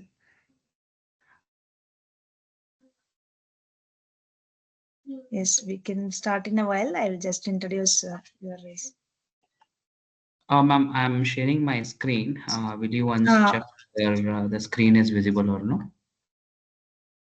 Hi. Is it visible? Yes, sir. Okay. Yes, sir. Thank you. Thank Just a you, sir. moment, sir. Just a moment. Dear participants, our next session will focus on smart bin data analytics and real-time monitoring. We are delighted to welcome Mr. K. Abhijit Sharalya, L&D Head and Software Engineer at ACL Private Limited, Bangalore. Mr. Abhijit has built a versatile career across software engineering, corporate training, and academic training. Currently, he is serving as L&D head at ACL Private Limited. He has also worked as a technical trainer, software engineer, and assistant professor at reputed institutions. His expertise spans AWS, DevOps, data analytic tools such as Tableau and Power BI, and programming papers also. And he also holds professional certifications including CCNP, Elasticsearch, and cloud-related certifications.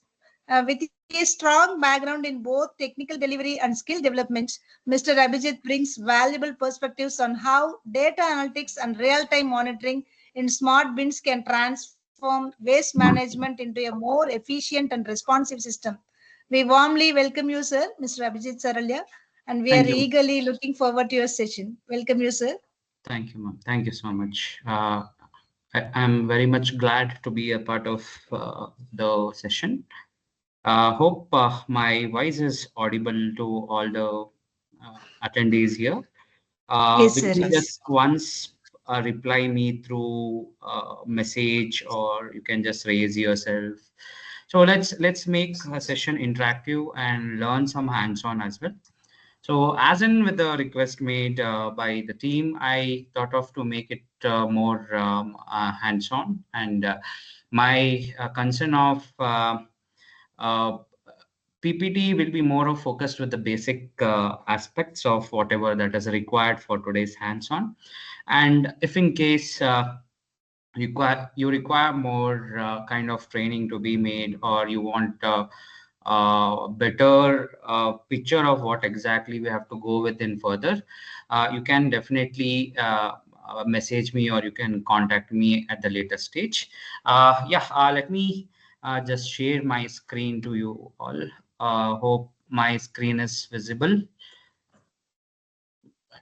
Yes. Yeah. Hope is it visible? No, sir. Audience, No, sir. Manjula ma'am, is it visible? Now, yes, sir. Yes. Yes. Yeah. But PowerPoint is not Yes, showing, yes, sir. ma'am. I am just connecting to that. Is it visible now? Yes, sir. Yes, ma'am. Thank you. Thank you so much. The title that has already been adding up with we can see that it's more of involved with what data analytics that we have to do with the smart bin, and also with the real-time monitoring. So the main important thing, as in with what we have to more know with us, with the data analytics and the real-time monitoring of whatever the smart bin that we have developed, or the form of IoT device applications that we have endured. So what basically we do, we always focus for anything, as in with regard to data analytics.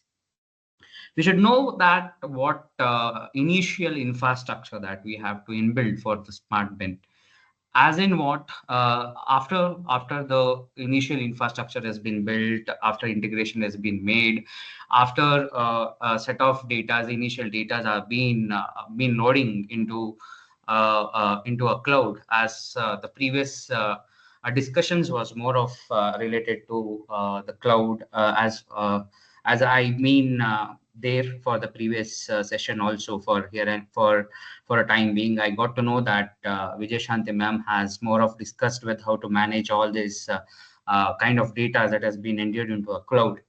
Now, once the data comes up into a cloud, the main part that we have to know is to recognize the pattern. That's the reason why you can see the picture and right is more of influenced to recognize what form of data has to be patternized, right? So we should first know what is data analytics before we go in further.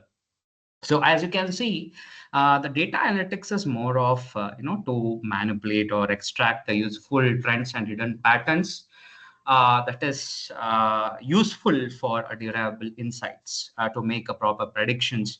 Why basically we have to analyze any data?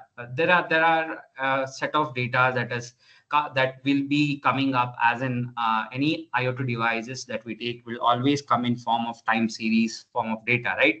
So whenever we are focusing on such kind of time series of data, that is our key thing that we have to make sure we have to be in a mindset or frame that we have to properly manipulate a given data. We have to extract it for getting a known patterns of what exactly the data is telling all about. So when we know what is the insight patterns that particular data is telling all about, so it will help us to know better, know what exactly the data is all about and what we can do in further, right? So with this, we have to first know what are basically the different form of uh, types of data analytics we have. So as you can see, the first form of type of data analytics, we have descriptive form of data analytics. Then we have diagnostic form of data analytics. Then we have predictive. Then we have perspective, right? So can somebody tell in general, as it's already been there in down as deals with what happened in the past, can somebody narrate the way of approach that you can know about with when it comes to descriptive analytics? What can you sense yourself? Let's say you have a data within you in order to work on with the smart waste management. Let's keep aside. Let's just think in a way that we have already gathered the data. Then what would be your thought process when it comes to descriptive analytics? This the screen is already there. Descriptive analytics, it's already been said that it deals with what happened in the past. So what would you think? What is the meaning of descriptive analytics? The audience. What would be your way of saying what is the descriptive analytics mean by you can take any scenario. Let's say like if you are taking a scenario of a Mysore Dasara in our location, basically in Mysore, for Dasara we will have a huge crowd coming across, and if we want to manage the waste that is infilling due to the crowd that is coming for tourism, and it can be to see how the precision do happen. So there are many what to say. The data with regard to the waste is has to be managed better, right? So what would you say when it comes to the concept of as said with regard to descriptive analytics? So finding the insight of the data. Finding The insight of the data. Finding like what is the the mean, insight median, of mode, the data, distribution of the data? Yeah. You call it as descriptive analytics. So you mean what is happening in the past? In the past, yeah. What exactly is happening in the past? I can say like the data has appeared for a week. Okay, so they are unable to manage the workload that is happening in a bin. Okay, so what basically happened in the past with all these weeks, we call it as a descriptive analytics. Okay, so the previous form of data analysis that we make, we always call it as a descriptive analytics. So what would be the meaning of diagnostic analytics, which is tagging as deals with why did it happen in the past? What example of reason that you can provide for this particular type of analytics called as diagnostic analytics? I certainly have a text format with me. I will show it at a later stage, but I just want to know what would be the meaning of diagnostic analytics. Can somebody tell me what would be the exact meaning of diagnostic analytics? Anybody, anybody in the session can reply. There are many audiences, candidates here who are 260 Trying plus. to, sir, Here, I'm trying very to much find, happy for it.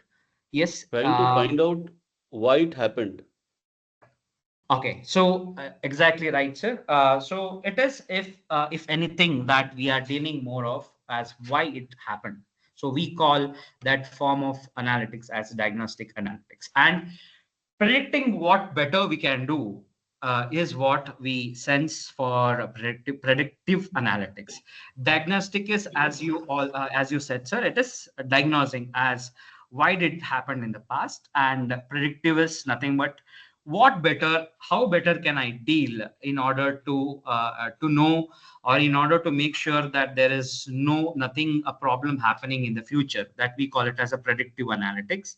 And prospective analytics is how can we make it happen, or how can we make waste management better.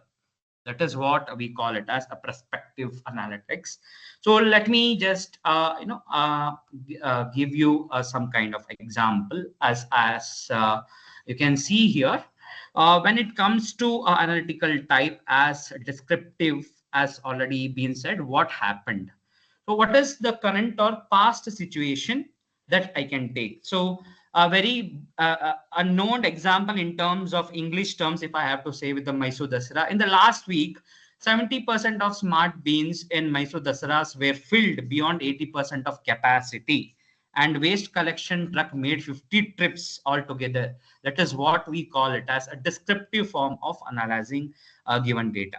Okay, it is just a it's just English terms that I'm just narrating to you all, just to know as what is the meaning of descriptive analytics. Then coming up with diagnostic.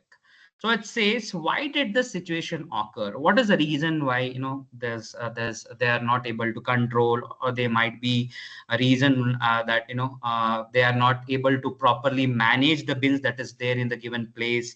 So how are they able to diagnose them? So you can see that bins near the festival place is filled faster because of the higher food stalls and tourist footfalls, while in the residential places, as there is no that much crowd in the residential regular places, so it is standing less than 50% that has to be filled.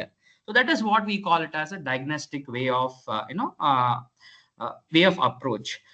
That means, why did the situation occur? If we are more of focusing on what is the reason that situation has occurred, that we call it as a diagnostic approach of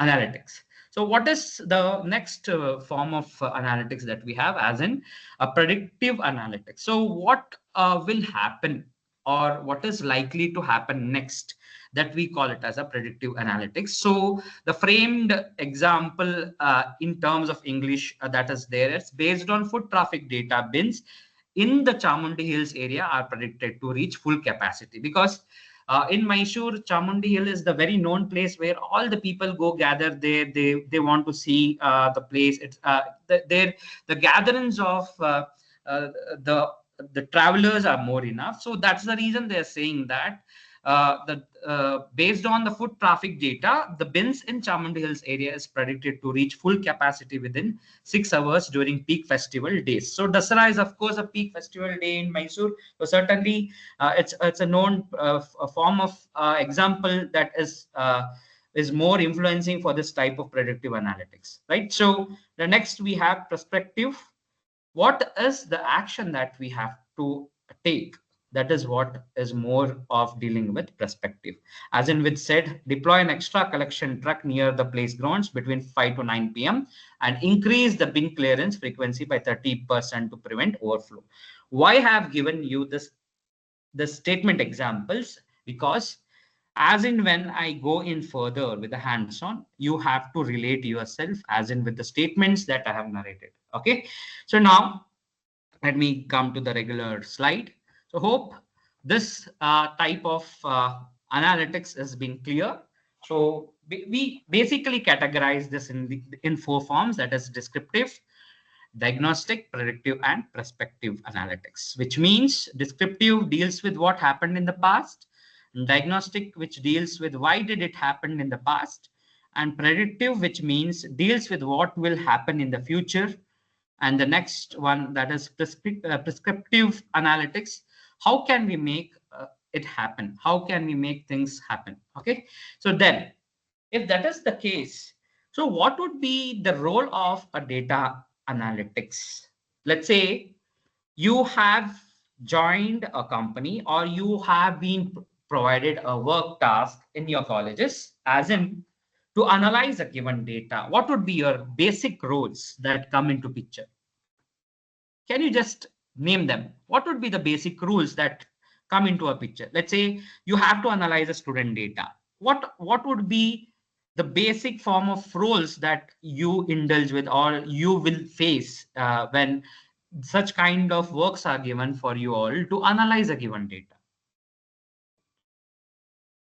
Anyone in the audience can tell. There's nothing as such that the individual candidate has to reply here. So what would be the basic kind of role that you would have been influenced all these years? If any data has to be analyzed, what would be the roles that you would have faced? Can somebody in the audience reply? Please.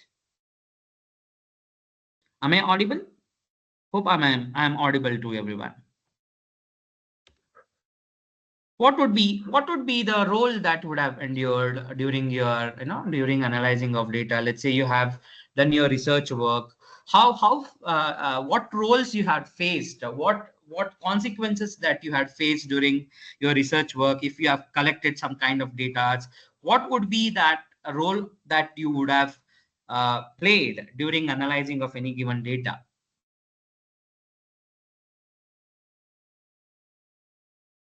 Yes, please.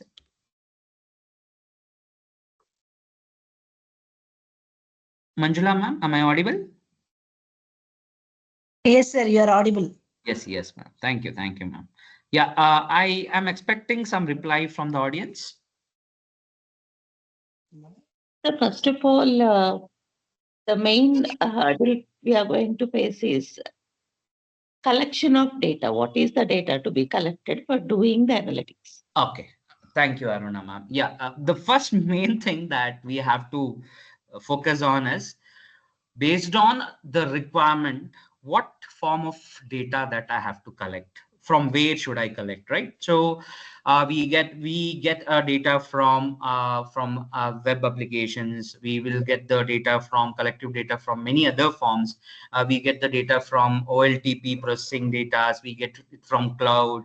We have a local data that we have within us, right? So what form of collective data that we have to collect based on our required patterns, that is most important, right? What would be the other form of roles that we would always find out for anything that is dealing with data analytics?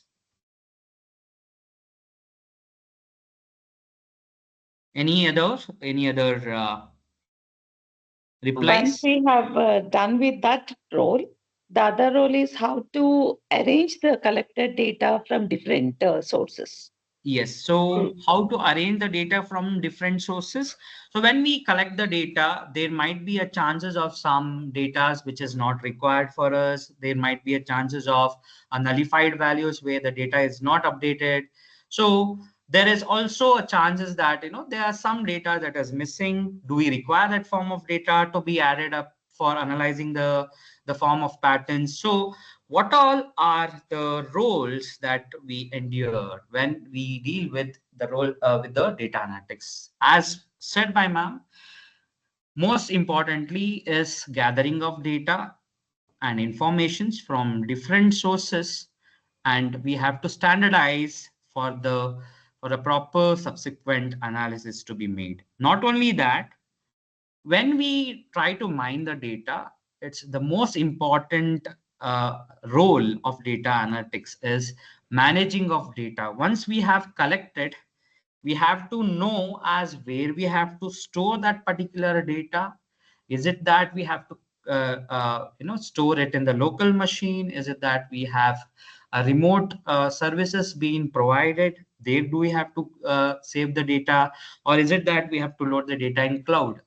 So we have relational DB being supported by AWS. Like that, we have blob storage being supported in Google GCP, right? So different cloud services have their own specific services being provided, right? So in what way of sense that we have to collect and store it? Not only that, we should be very much influenced at managing of data as well, right? So once the data has been collected, we should also be in a situation to manage it more better, right? So if we uh, if it is a static form of data, and if you as a person want to maintain the data in static way, so there are many query languages being supported, right? We have MySQL, we have SQL query formats, we have different form of relational database formats where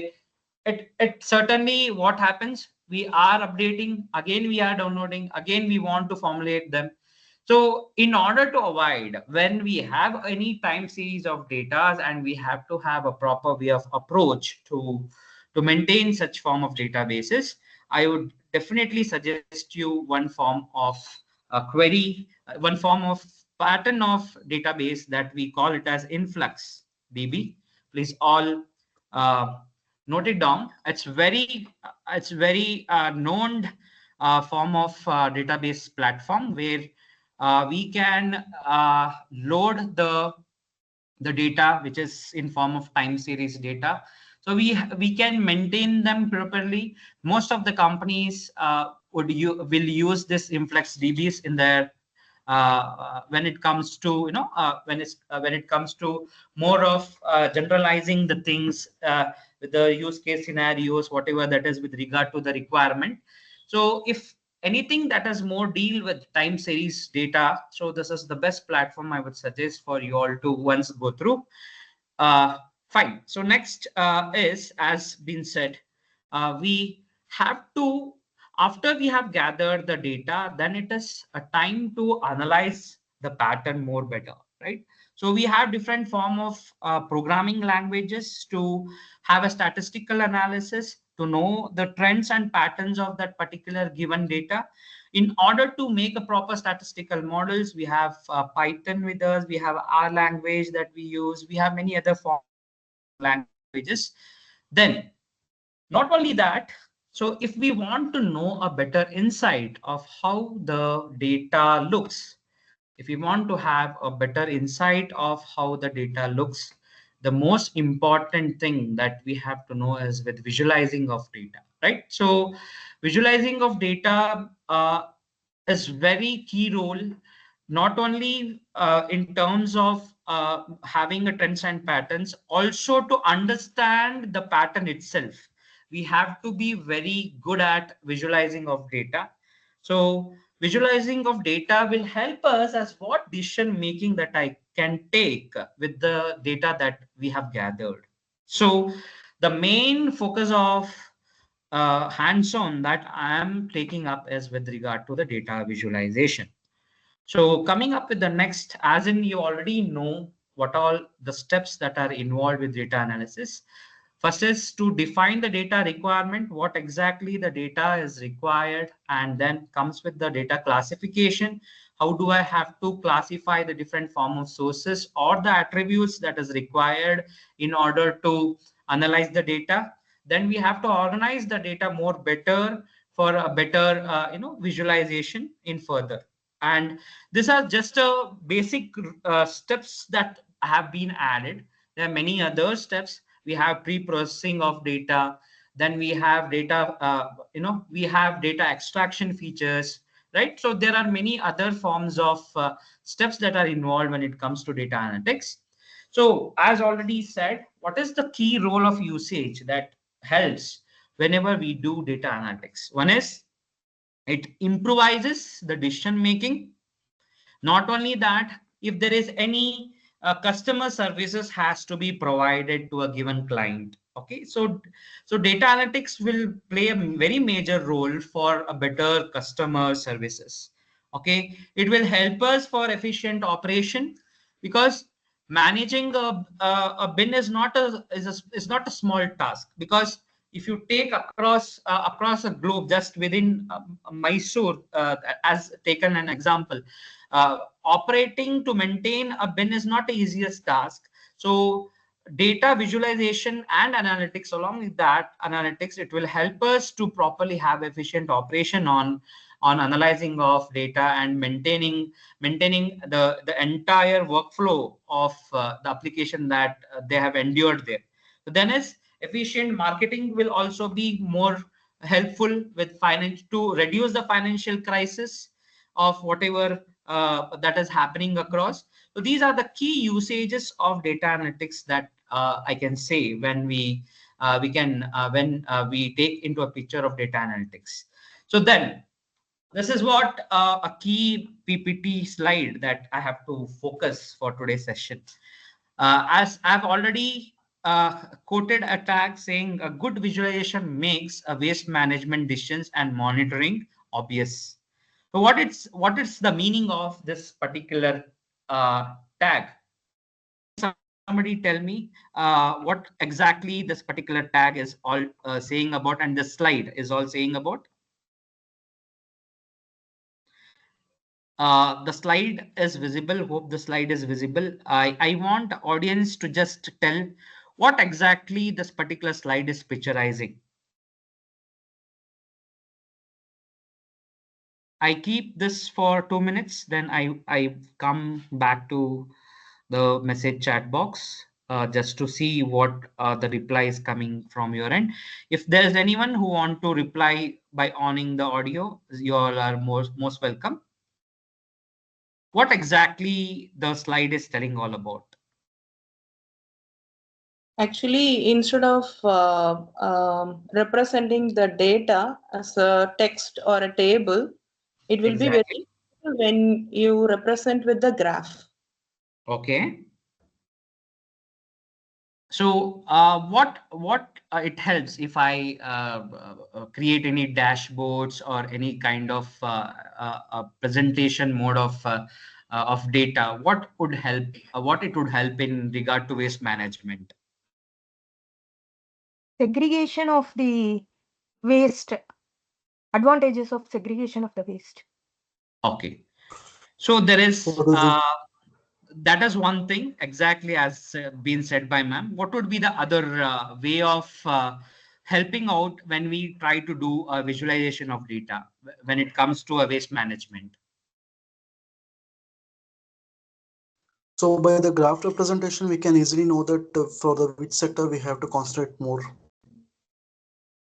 Sir, Fast I'm not. understanding of the data. Okay. Yeah, so as you all have said this, so I have just added few key things.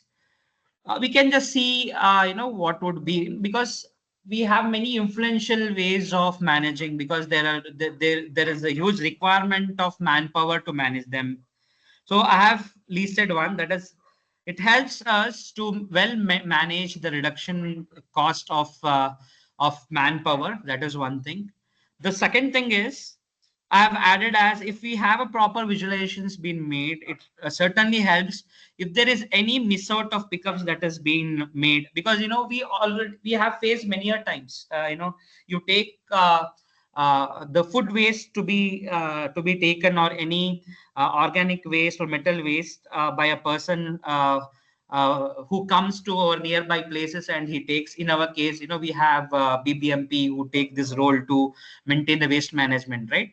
So certainly if we have a proper trace of a person who is coming on daily basis, we can have a proper judgmental of whether at what particular month there is no proper miss pickup that has been done, all that. So visualization will give us a better picture as how we can analyze the data better, what pattern of data will make us to know things better.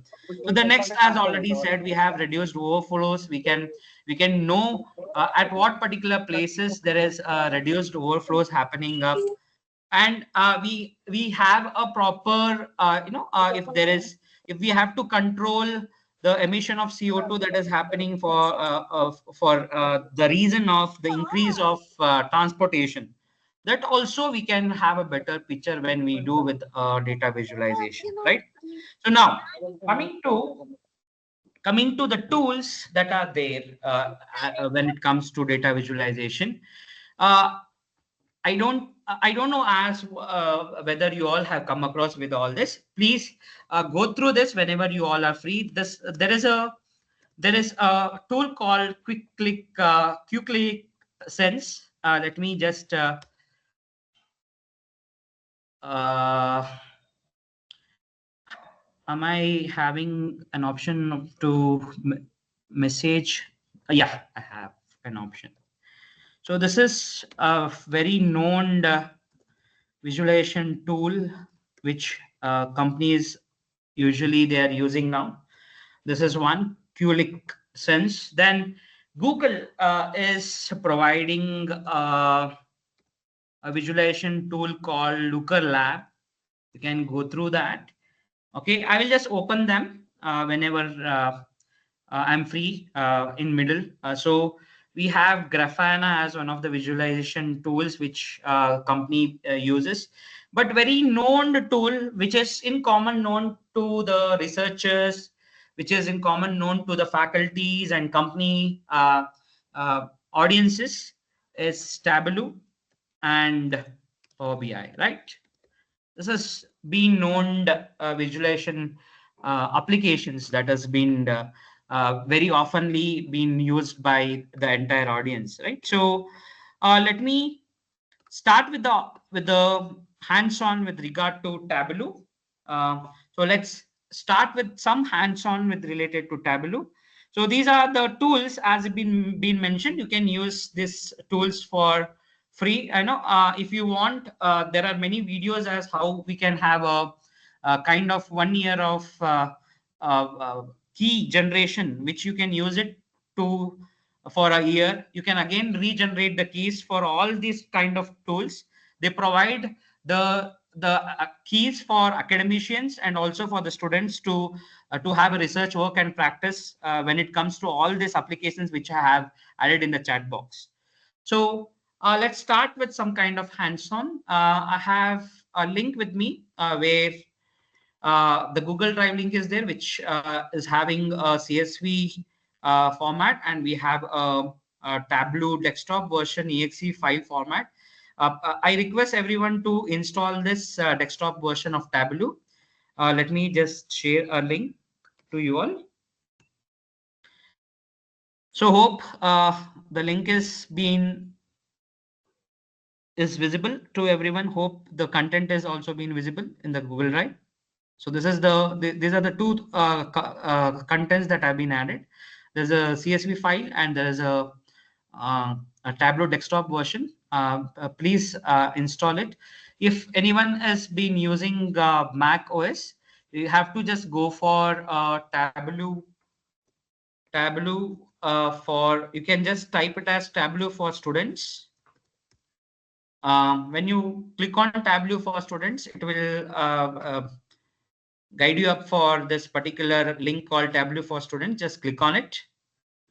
So you will be having a hyperlink visibility for get Tableau for free. You have to click on it. Then when you click on it, it will just request for a minimum registration to be made.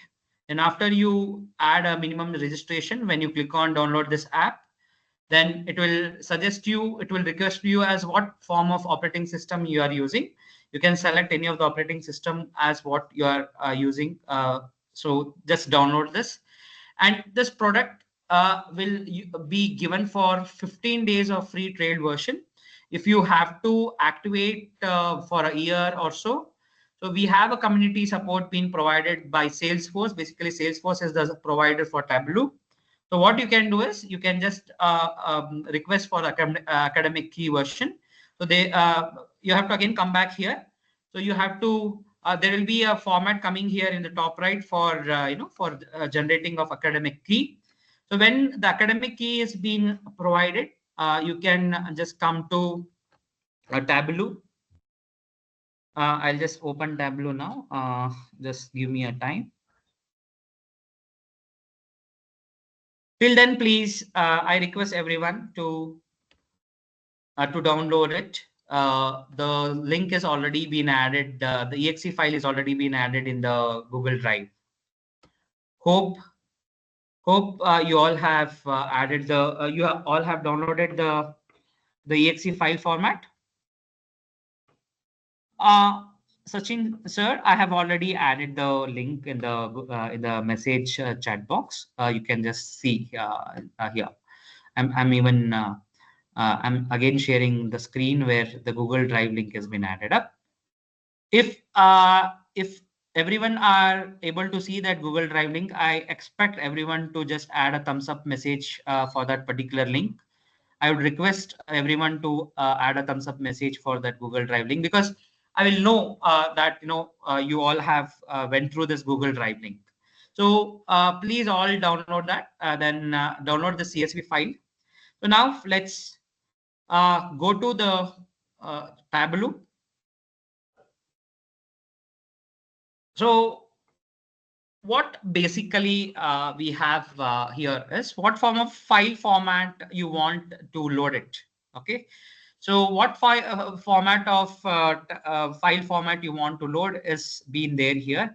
So CSV always certainly comes under the category of text file. So please select the text file here. So after you have downloaded, after you have installed that particular Tableau desktop public version, so you all have to just get into this to a file and click on on text file. So please click on to a text file. Hope everyone are following this. Okay, okay, Jivita ma'am, I will add it. Let me just add this link again. Yeah. Yeah, I have again added it. So please click on this link and you can see the exe file being there. You just have to download it and keep it ready. So if you all have installed it, the screen will be as in what you are able to see here. So you all have to just click on text file. The moment you click on a text file, so the CSV file that you have downloaded, you just click on that CSV file and click on open. Okay, so the moment you click on open, so in the top left corner of the screen, you can see as connections, right? So this is the place where you try to build a model connectivity as what particular if there is any other form of CSV format that is to be connected. Basically you are relating the model here, you are joining the data as in with the attributes. If you want to build a model based on the attributes that are there, so we will be doing all those things in connections. Okay, now you would be asking me as how to again go back to a screen where we have this format of to a connection, right? So in the top left, you have a color palette of Tableau being there. You have to again click. You will get again a format of connect. Okay. So always, they have made this color palette recognition stacks of color being made, where the dark blue of format is always senses for finding up of a data. Okay, so we also have a format of collecting from a server. What do you mean by a server? If you want any data to encache from Google Drive, or if you want to encache it from any other format of servers, so we have an option of to a server. Okay, Then to a file means these all are the files which is already there in the local machine. So you're just encaching them for further visualizing the data, right? So I'm sorry. To a file is where if any data is available in local machine, you want that to be visualized, you will go to a file. To a server is basically if you have any data been loaded in Google Drive, if you have any data been added up in Azure services. So that is when, or else if there is any OLTP platforms where you want to duplicate that particular data here, so you will use to a server. So for now, you have to just click on text file, and whatever that global food wastage data set you have downloaded, you have to just select that and click open. Okay. So after that, now if you want to again go back to that particular the model form of experience screen, you have to again click on to a white icon of Tableau that is there. If you click on that, you will again be coming back to the screen where the data model preparation is happening. Okay. So another very important form of knowledge gain that I have to say is we use in companies, basically we use extract prep version of Tableau. Okay, we have something called as Tableau extract prep version. Okay, let me just type it: Tableau extract PREP. Okay, so Tableau extract PREP is very wonderful tool that we use for something where we have to create a data workflow model. For what is the meaning of data workflow model here is, let's say you have a student data with you. Okay, all these years, every year the admissions do happen.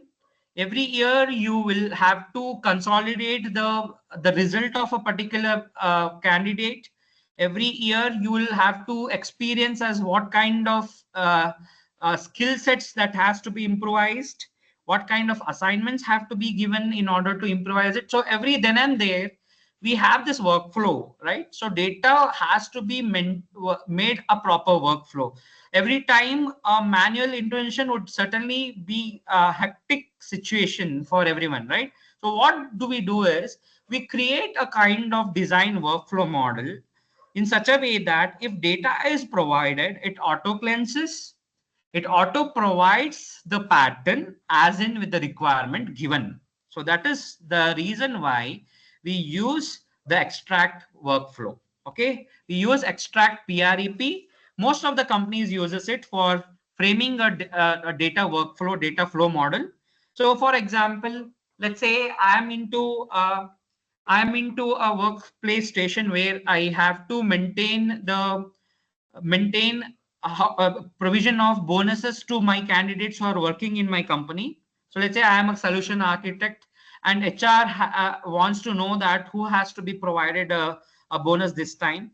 So every time then and there, if there is a meeting, or if there is an interaction, or if there is a kind of manual intervention that has been happening, it's certainly a difficult task, because we don't have only an individual candidate been working, right? If we take a company, more than lakhs of people to work.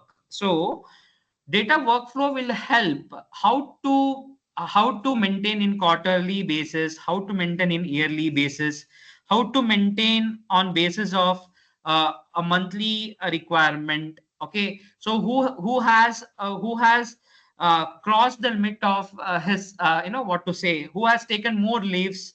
So we can have a proper design workflow using Tableau extract PREP. Okay, so let's come up with this. So I have already loaded the connection. So now comes with the concept of creating of a dashboard, right? So here, before we create any dashboards, we have three different form of visualization formats. The first one is with sheet, where individual visualizations can be created. Then we have a dashboard, then we have a page. Okay, the page is also called as a story here. Okay, so we have worksheet categorization, then we have a dashboard categorization, then we have a story categorization that has been made in Tableau whenever we want to visualize or whenever we want to create any presentation formats. Okay, so now what is the data is having? What are the attributes the data is having? Let's see. It has a country, which is a geo format of data type. Then we have a numerical form of data, which is year. Then we have a string form of data type, which is food category. So if we want to check what form of data type that is there, you can see the icons that are being visible in the screen. So hash indicates that it is a numeric form of data type. Okay, so we have different such kind of data types that has been supported in Tableau. We have number, we have the number in decimals, we have date and time, then we have Boolean, we have geographical pattern data also.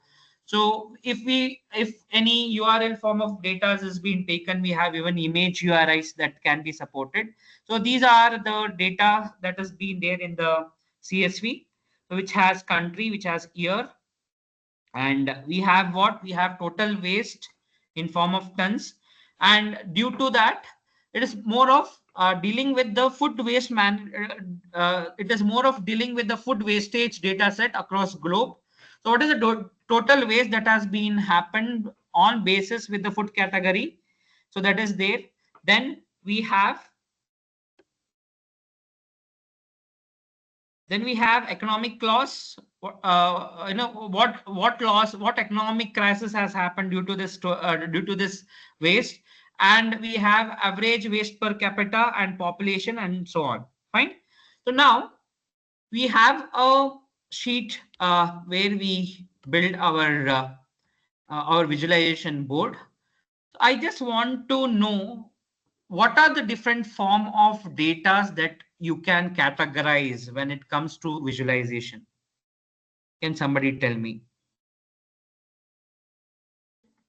Can somebody tell me what form of data that you can tell, what kind of type of data that you can tell when it comes to visualization of data?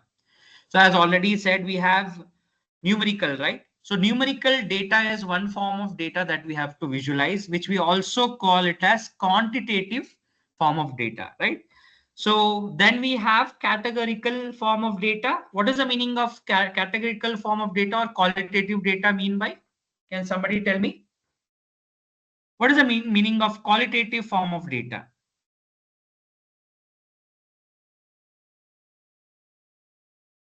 What is the meaning of categorical or qualitative form of data mean by? Can somebody reply?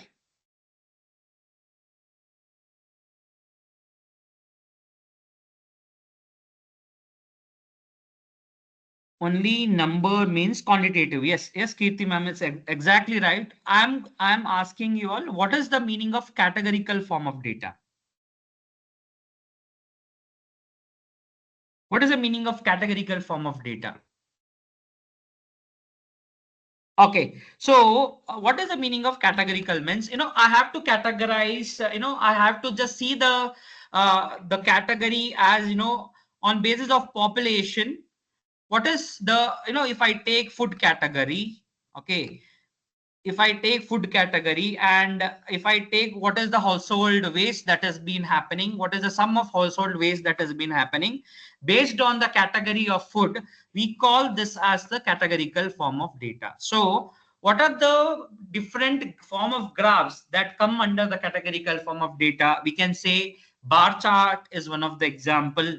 Then we have pie chart, which comes under the category of categorical data or qualitative data.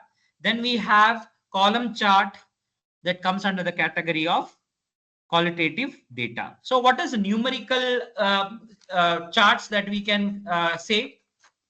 What are the numerical charts that we can say in terms of visualizations? We have key performance indicators, right? So key performance indicators come under the category of numerical form of data, which we also call it as quantitative data. Then we have area charts that is being supported in Tableau, that comes under the category of comes under the category of numerical data. Then what are the other form of visualizations that we can make? We have time series data, we have geospatial data that we can visualize, we have hierarchical data that we pattern of data that we can visualize. So these all are the generic form of type that we come under something called as visualization of graphs, right? So the first one is categorical, second one is numerical, or which we also call it as quantitative data. Then we have time series data, then we have geospatial data, then we have hierarchical form of data, right? So let's create some, let's say I want to create KPI indicators. How do we create KPI indicators in Tableau? Okay, I just want to show you all that. So I just want to take average waste per capita in columns. So let me just, so when you add it in the column, we have many options of, when you just select them, we have many things that you can come across. We have filtering options. For example, I don't want, you can see here, I don't want every range to come. If you want to fix a range of filter for average waste per capita, so you have to just click on you have to drag down, then there is option of filter here. So you can click on filters. So based on the numerical form of data, so these are the different formats that we have with us. One is with the range of values. Then we have at least. At least means what is the minimum value that that I want my graph to be there based on the filter. Okay, let's say I want the average waste per capital to be there at least till 1 lakh. So I have to select at least here. What is at most? What is the maximum average waste per capita I require? So I have to add at most. Okay, so what is the meaning of special? So special is something like, I don't want any null values to be there in my graph. I can remove them as a special category of filter. So these all are there. I can't explain everything in a day. It takes time to understand. It takes at least a day or 2 days of time to know about what is basically the reason that we are going with data analytics.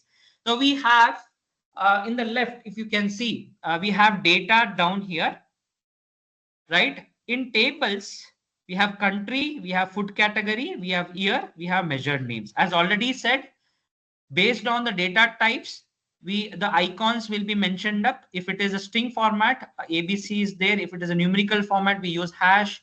And if it is geospatial form of data, we use the geographical icon. So down we have something as measured values. The meaning of measured values is if there is any continuous time series of data that has been accumulating, how can we measure them? That comes under the category of measured values. So measured names are those names that is provided. So for example, average waste per capita is the name being provided for that form of series of data, right? Then we have household waste, which is being taken in picture in terms of household, in terms of percentage. So if we want to calculate, if we want to fix in some functionalities of or mathematical modeling functionalities to our attributes, so that we call as a measured name here. Okay, so how do I create a KPI? So I have just added a sum of average waste. So if you want to change any functionalities, so you can just come down, you can uh, see here as measure. So you can select any of the formats of measures, which is by default being provided by Tableau. So you can select average, which will give me the average result of waste per capita. So if you want some results of each food categories or country, so it is providing me the sum of average waste per capita. So it is of your choice. You can just add it in the columns. So then I will use household waste. Then I'll just change it to percentile.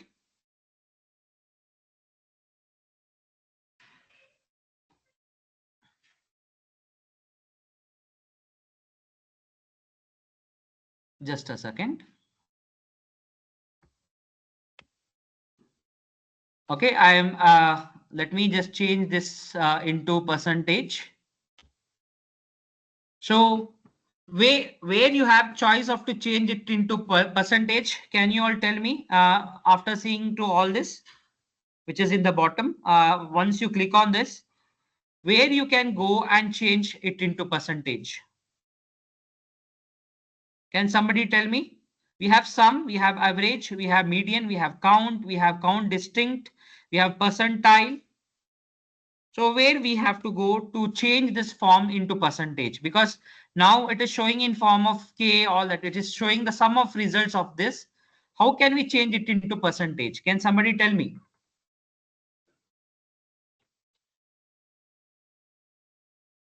Yes, sir. Exactly, Suman sir.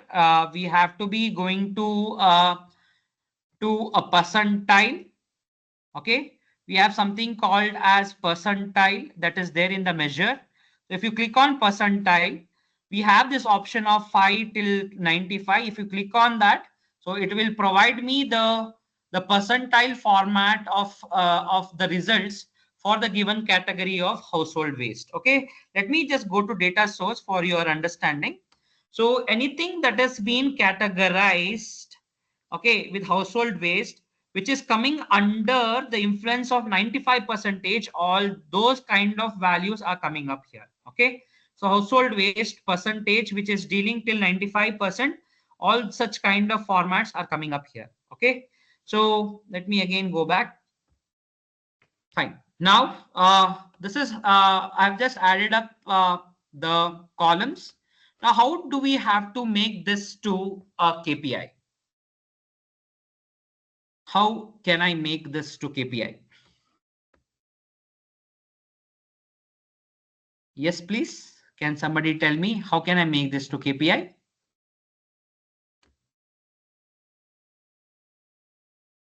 How can I make this to KPI? Can somebody tell me? In the audience, can somebody tell me how can I make this to KPI?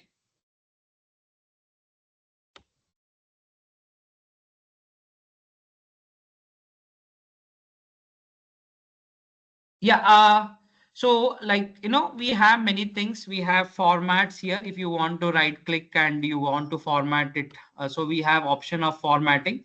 So you have to come here. You can see in the left side, we have data, we have analytics, right? So there are many things to know. So there is page panel, there is filter panel, there is marks panel. Okay, so marks panel is if you want to change some the size of it, if you want to label them, if you want to change the color based on the measured value, so we can do all that in the marks panel. Okay, so these are the panels that we have in Tableau. Then we have a screen where we can create a visualization sheet, right? So my question is how to deal with creating a KPI. What does KPI mean by? We have a value and we have a name given to that we call it as a KPI, which is nothing but a key performance indicator, right? So how do we do it? So let me just tell you that. Let me just remove. So what we have to do is we have to just drag the measured names in the mark pane. Okay.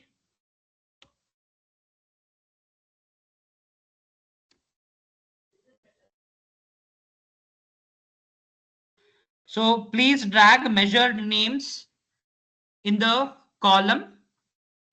Fine, and add all the remaining form of results in the rows. Okay, you all have to do this. Then go to, after you have added measured name in the columns and then adding the measured values in the rows, just select a table format.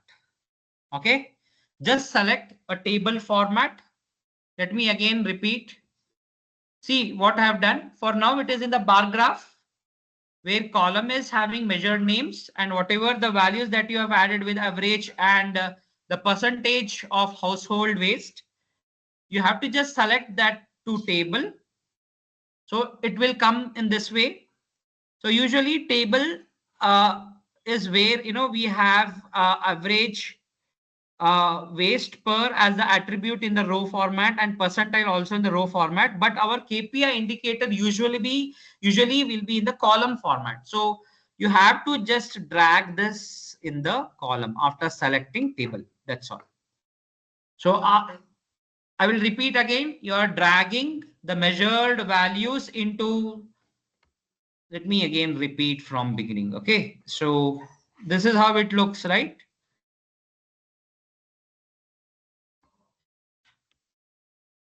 So this is how it looks. The screen. I've taken the blank screen.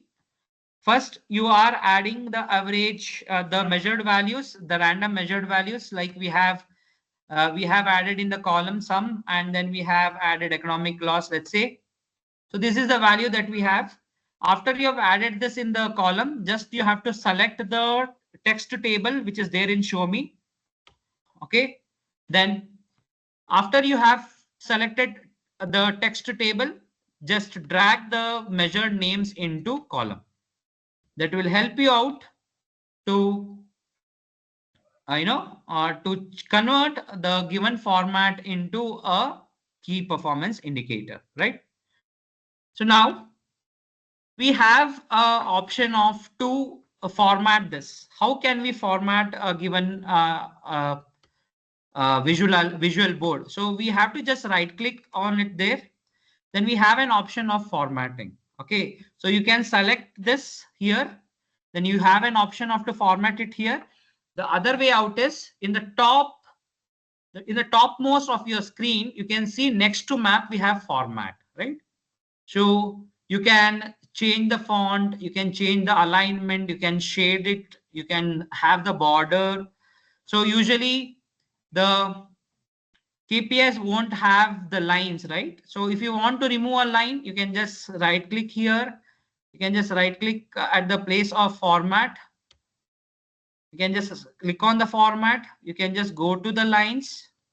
You can make them all none. So it helps you to remove the lines in the given. Okay, so you can make it all none. It will help you to change the format.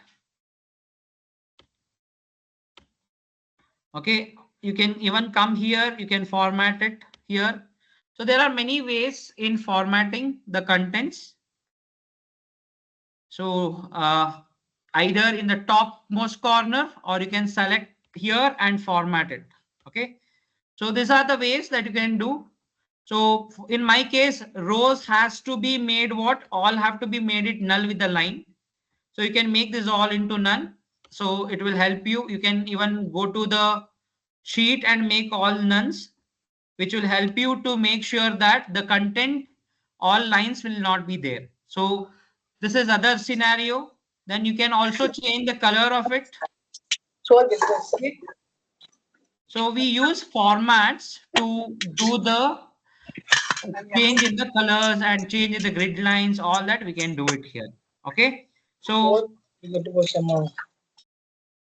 somebody is. I muted, sir. You can continue. Okay. Okay. Fine. Then we can also create some geographical graphs. Okay, how to create a geographical graphs. So any geographical graphs, if we have to create, it should always have a attribute which is linking to a geographical presence. That is, we have latitude should be there. We have country that is there as a geographical pattern. So if we have to do anything analysis based on geographical patterns, so we should select such kind of attributes wherein the data type is of geographical form of data. Okay, so you can keep countries here. Then based on the country, I want, let's say based on country, I want the household waste to be known, and I want to highlight that as a mark. Okay, so if I have to highlight them as a mark, so that's the reason why we use marks. Okay, we use marks for the reason that it has to be highlighted with some colors. If I want to highlight the household waste based on the colors, so I just do just select household waste and I just drag it in the place of color. Okay, so you can see there is a change in color. Okay, so you can just you can see there's a change in color. For that, you have the household waste. For Canada, we have 12,471. So this is how we can change the color patterns of the geographical content. Okay, so it certainly takes time. You can edit the colors. Just a second. Here, if you want to just showcase some kind of, some range of values of diverging, we have a diverging colors. Let's say the minimum values have to be in the lighter color and the maximum household waste have to be in the maximum color, all that. If you want to see some diverging of the color patterns, so we have diverging color formats available with us. You can select any one of them.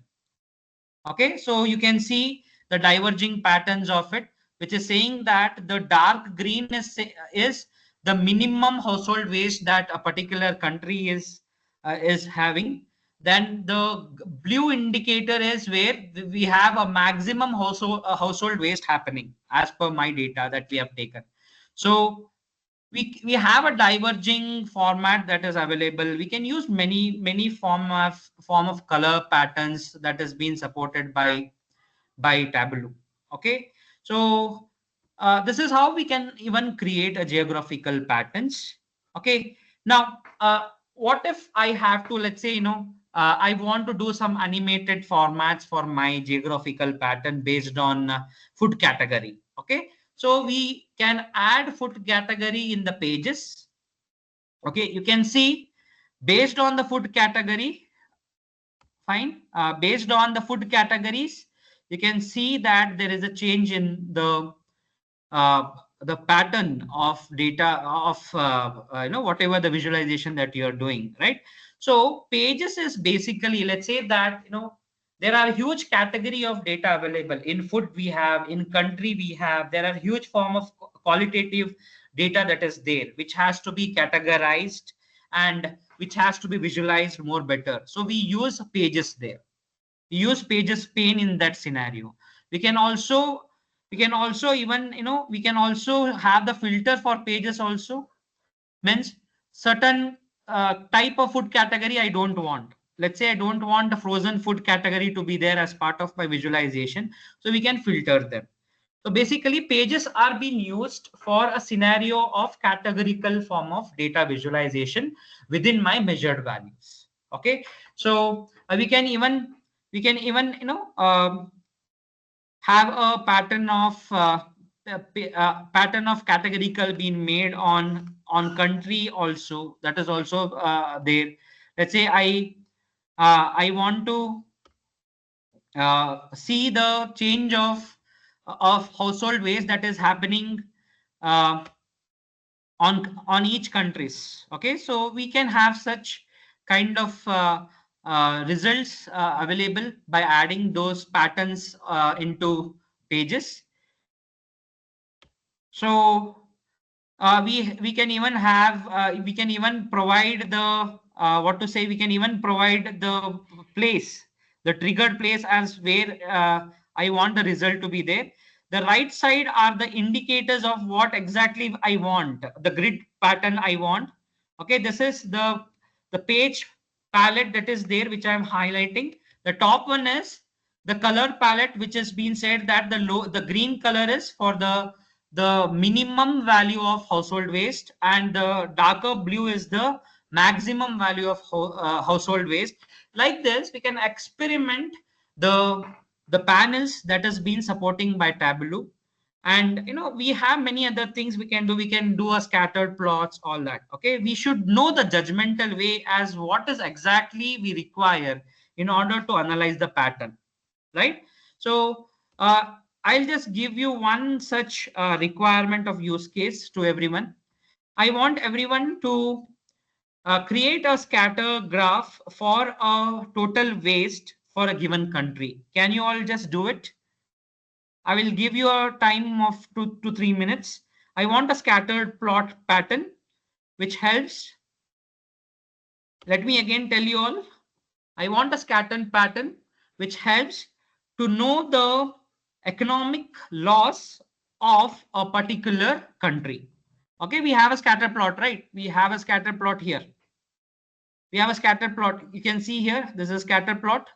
Can you all just try on doing a scatter plot for a particular country? What is the economic loss that is happening? I will give you 2 to 3 minutes of time.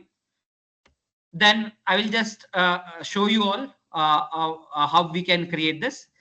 Then we have, as in said, after sheet, we have a dashboard. Okay, so it is with the icon with the square boxes, and the story is with the book icon.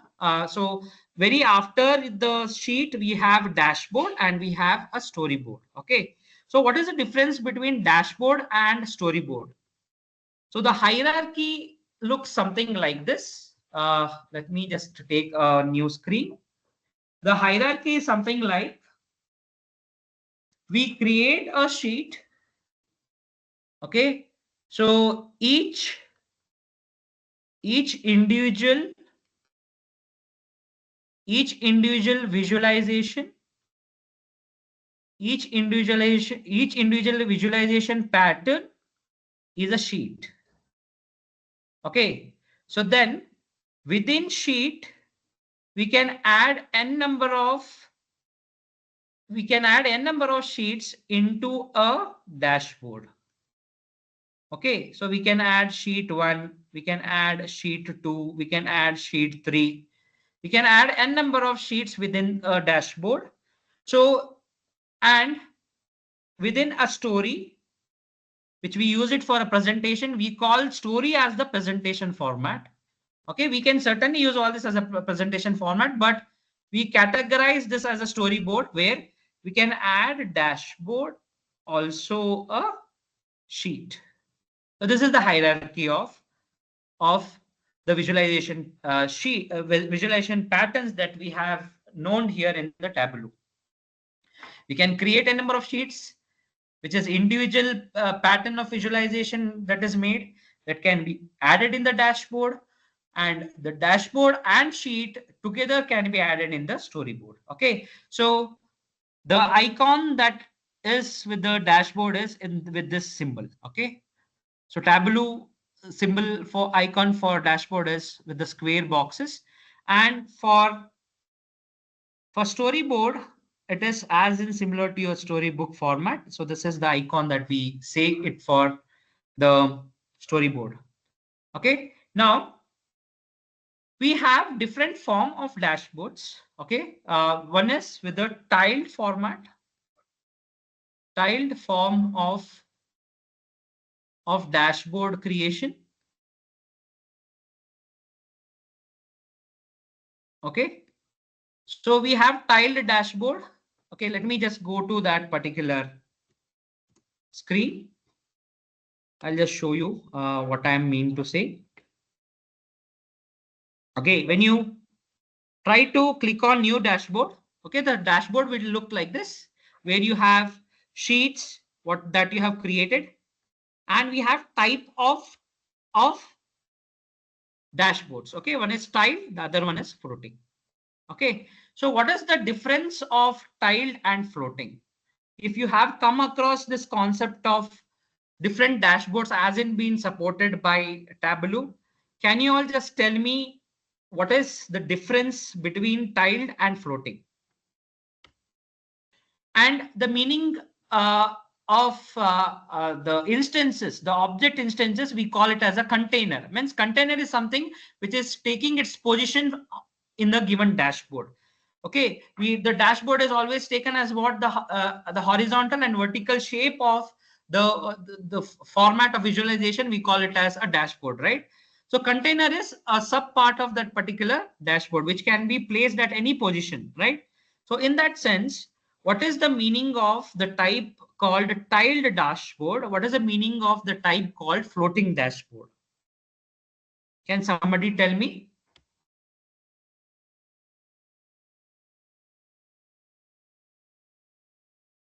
Can somebody reply? Yes, exactly, Priya ma'am.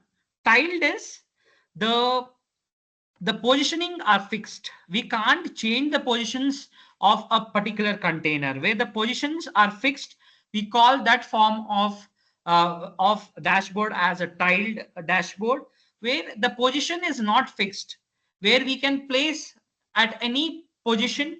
There is no constraints for positioning our containers. If that kind of dashboards are called as floating dashboards. Okay, and we have an option of to even fix our size of the dashboard. Okay, so if you want a desktop form of dashboard to be maintained, you can fix desktop form of dashboard. If you want a mobile presentation format to be maintained, we can select the size of the mobile presentation format. So we have an option of to even fix the form of the dashboard. Okay, so when it comes to the layout, we have something called as outer padding and inner padding. So we have an option of to change the background also. So we have many scenarios to do with when it comes to creating of dashboard. I would request the team to arrange the other session where I can go in depth with regard to the creation of dashboard if whenever we have time enough to do this. So basically, we use dashboards to add the sheets that we have created. Horizontal container is the container that is being created from left to the right of your screen. Okay, vertical container is more of a patternizing format from top to bottom form of the visualization board. If you want to add a text, we can add a text. If you want to add an image, we can add an image. We can add a navigator. So there are many formats, okay, that is being supported as object instance in the dashboard creation. So if I have to add a sheet, we can add a sheet. We have to just drag in and drop it there. So it will create the format out there. So this is a container. Okay. So if you want to add a horizontal container first, then add a sheet, that option also we have. So we can change the size of the container and then we can add the sheet out there. That possibility is also there. Okay. So we have many things to do. We have, within the sheet, we have captions that can be made. We have an option of highlighting the food category. Okay. So basically data visualization helps us to deal with the interactive dashboards, wherein the Microsoft Excel, when you do deal with doing the data visualization in Microsoft Excel, we can't do an interactive dashboard out there, wherein in Tableau we can do a interactive dashboards where each sheet can be interactive form of dashboard there, right? So we have different sheets, we have different object instances that we can use it here to create the dashboards. So as already said, sheets are the regular pattern of data visualizations. Next comes the dashboard where we can add a number of sheets within that. Then we have a storyboard, which helps us to create a presentation format, right? So let me just drag this, stop sharing. So we have an option of even creating a storyboards, which you can see we have an hierarchy of adding even sheet. We have an hierarchy of even adding dashboard, right? We can create a captions, we can color them. So we have very good option of creating the storyboards for your presentation. Okay, so this is what I just wanted to have a clear glance of picture that I wanted to tell you all with this session, because the limitation of time is less. I have to as much cover to the requirement. So hope I have done my level best to convey this to you all. If you have any doubts, you can let me know. I will try to sort it out. You have any kind of doubts, you can just let me know. I would request the team to have any other sessions in depth with regard to any use cases for this particular event. I would be glad to be a part of that. Thank you. Thank you so much. Sir. Hello, sir. Yes, ma'am. Yes. Sir, can you please explain the KPI concept briefly? Okay, fine, ma'am. Yeah. I think it's Manjula, ma'am, who informed with the KPI. No, sir, participant only. Okay, okay, ma'am. Yeah, thank you. You all were asking, one of the audience asked how to create the KPI indicators. Basically, what happens, every interface user experiences we take has advantage, has its limit. When it comes to, as we said with regard to the QLIC sense, right? So what is the advantage of QLIC sense is that they have adopted something called as AI predictors also. In the top right it comes. So based on the data that we have influenced, it also tries to give what all different form of graphs that we can even we can more enhance it when it comes to QLIC sense. The drawback when it comes to Tableau is we don't have KPI indicators. So how can we create it? By using the column tabular format. I will again show you. Let's say I have these measured values like total waste. So I will add that in the column. And then I have a household waste, which I again add it in the column. You should make sure that the measured values should be added for any KPI indicators, because KPI indicators are those form of patterns which will help you to know the quantitative format of data. That means numerical form of data. So until and unless we don't have the numerical form of data, we can't do a KPI indicator. We can't just add a food category here because it is a categorical form of data where we don't have a numerical measures to do it.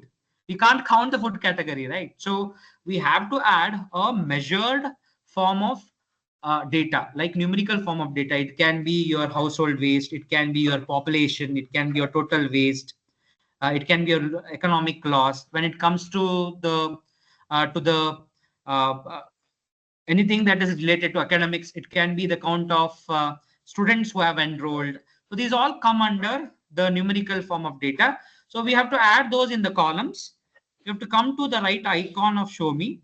Just select the table, text table, which we call it as a cross tab. Cross tab is very best example as a typical visualization pattern that comes under the quantitative data. Okay, so we will just select them. After you select it, the rows will be displaying with the measured names. So the measured names have to be just moved to column. Okay, that will make you into a KPI indicator. You can just later on, you can just change its color. You can format them. You can remove the grid lines. You can remove the column lines by making the by taking the help of formats, by using the help of formats. We have font, we have option of alignment, we have option of shading, then we have option of animating them. There are many other things that we can do. We have option of highlighters. We can do anything out of it. So format helps us to do all that. Hope you got to know how to do with the KPI indicator. Any other doubts you have? Yes, sir. Thank you, sir. Thank you. Thank you, sir. Sir, before concluding, I have a question for that means since most of the participants are faculties and also research scholars, and can you give some research or startup opportunities you see in this area of smart bin analytics and real-time monitoring? Exactly, ma'am. Nice to hear that. The thing is, like, when we when we integrate the components, what the problem appears is we have huge amount of data that has been gathered from the infrastructure that we have set, right? So uh, it is a tedious task to recognize a pattern, to manage them, and to have a proper influence of having the proper statistical model for a given time series data. So what I would suggest to the researchers and the audience who are there is we have to have a proper mindset of use cases as how to build the dashboard in order to recognize a proper pattern which is required. Let's take an example. We have a waste management application being IoT application being created, and my influence factor is more of to know which all particular bins that we have added up at different locations are efficiently working or no. Is it being influentially used or no? If that is the case, so what kind of collective data I want in my case? I want the location to be there.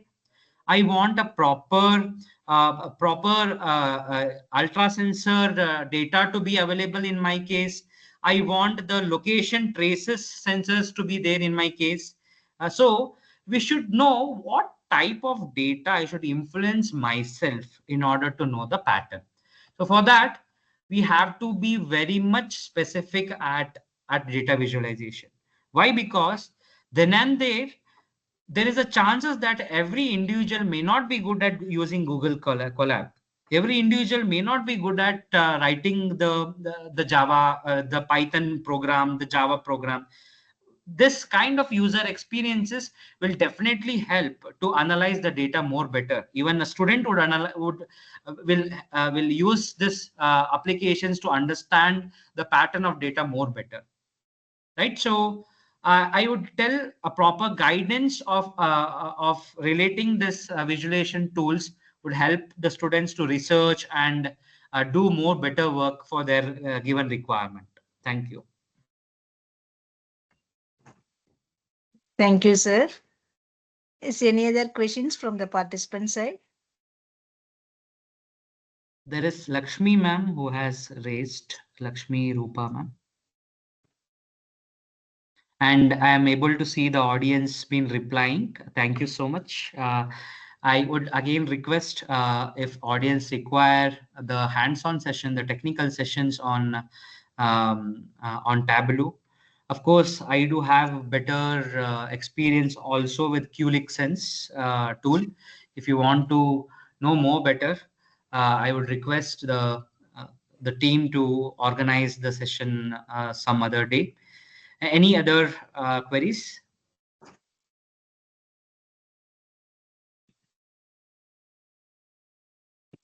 If no, Yeah, there's somebody who is mail ID. requesting for email ID. Anita ma'am wants to know the email ID. Yeah, and I'm there in the LinkedIn. You all can scan the screen. You all can link with me through LinkedIn. I have added my mobile number also. You all are most welcome to link through my LinkedIn account. If you don't mind, can you mute your video also so that I can take a screenshot of you? Okay, ma'am. Certainly. Thank you, ma'am. Thank you. It was very nice being there for this session. Ma'am, am I able? Am I visible? No, sir. Not it. Not it. I request the audience also. I muted the video for others. Just a moment, sir. Okay, ma'am.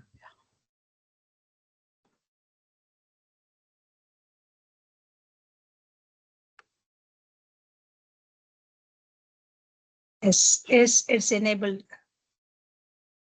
Okay, ma'am. I would sincerely request each one of you to once go through the tools that I have suggested. Now, these days we are using Qlik Sense, which is very good because it is providing all AI predictors also, the graph AI predictors. It will provide you the community links, the keys. It will provide you the authentication keys for you to use it for a year. So please go through that particular tool. Okay, let me just type it as well. Qlik Sense. Okay, so So this if is no questions, I sorry, have. sir. This is the tool No which I questions was from made. the. Qlik Sense. Okay, thank you so much. If there is any other doubt, you can just let me know. So I Just a was minute. just focused. I have told few tools which might influence you all to know better. One is InfluxDB, then Qlik Sense, Tableau, and then I had also told you about Google, right? Looker Lab, right? So you can just go through them. How much? There's some query. There is a query saying how much R programming or Power BI holds power these days in the data visualization. Ma'am, it's about how we try to add up the scripts, because Tableau also supports you to integrate with the scripts as well. Okay, we have an option of to even add the scripts and analyze the data more better. It's not that they are keeping their things aside. If you want to add the Python script here and you want a better visualization to come along with the available formats of visual patterns that is available, the choice is also there. So which will help you to even integrate along with the Python scripts and R programming scripts. But as per my concern of knowledge, R programming is not being supported by Tableau. It supports Python. Okay, thank you. Okay, and so it's a time to conclude.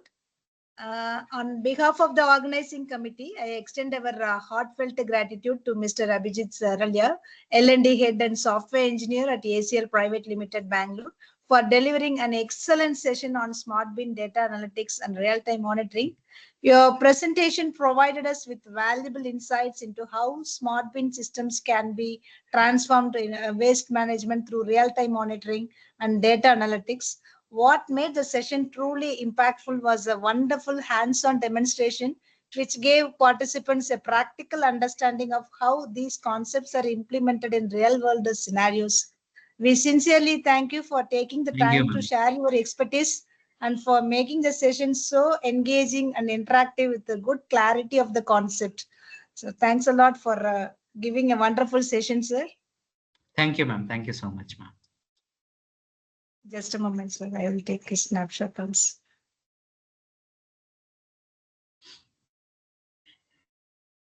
Okay, sir. Thank you. Thank you so much, sir. Thank you, ma'am. Thank you. Any other queries? I'm able to see Anusha ma'am has raised her.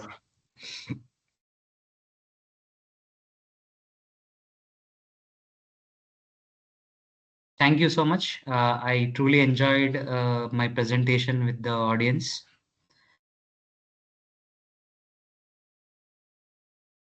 Any other doubts? You can just let me know, because I am able to see Anusha ma'am has raised.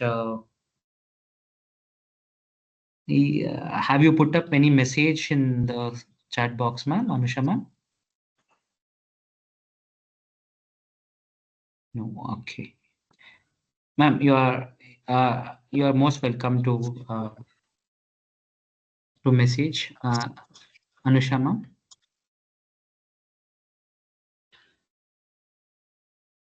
Okay.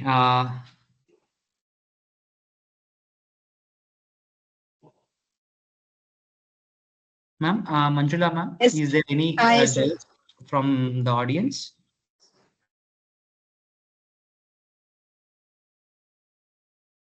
I think you have cleared all the questions, whatever they had in their mind.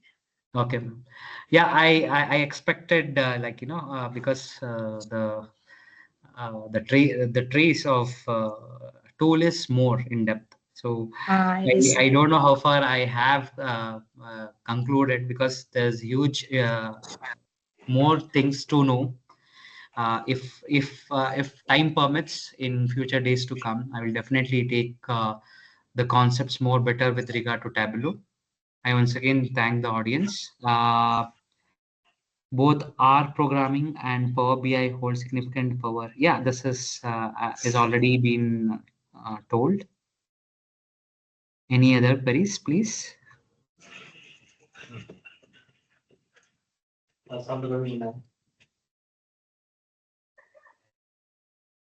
is somebody who is trying to on the audio and tell.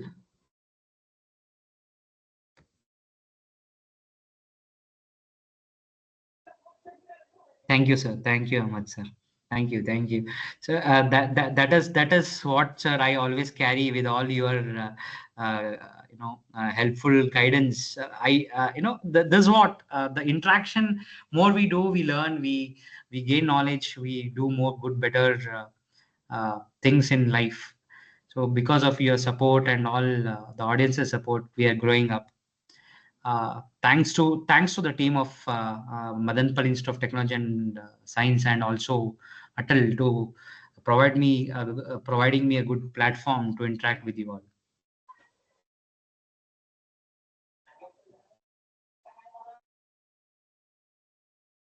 Yes, ma'am. Yes.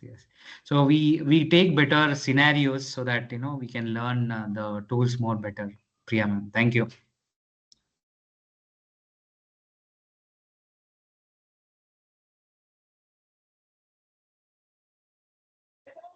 Any other doubts?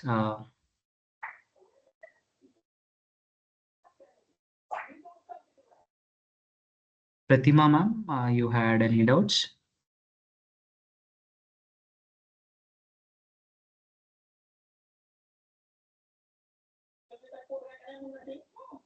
So you can take any of the use cases for your better picturizing of the data visualization tools. I thought of to give some use cases, but I will add it in the Google Drive. You can just go through those use cases. Manjula, ma'am, any other thing to know? I think we sent the messages also for the questions, whatever they had. Hopefully, you have given a very wonderful session for them to get it clarified for all the questions they had, sir.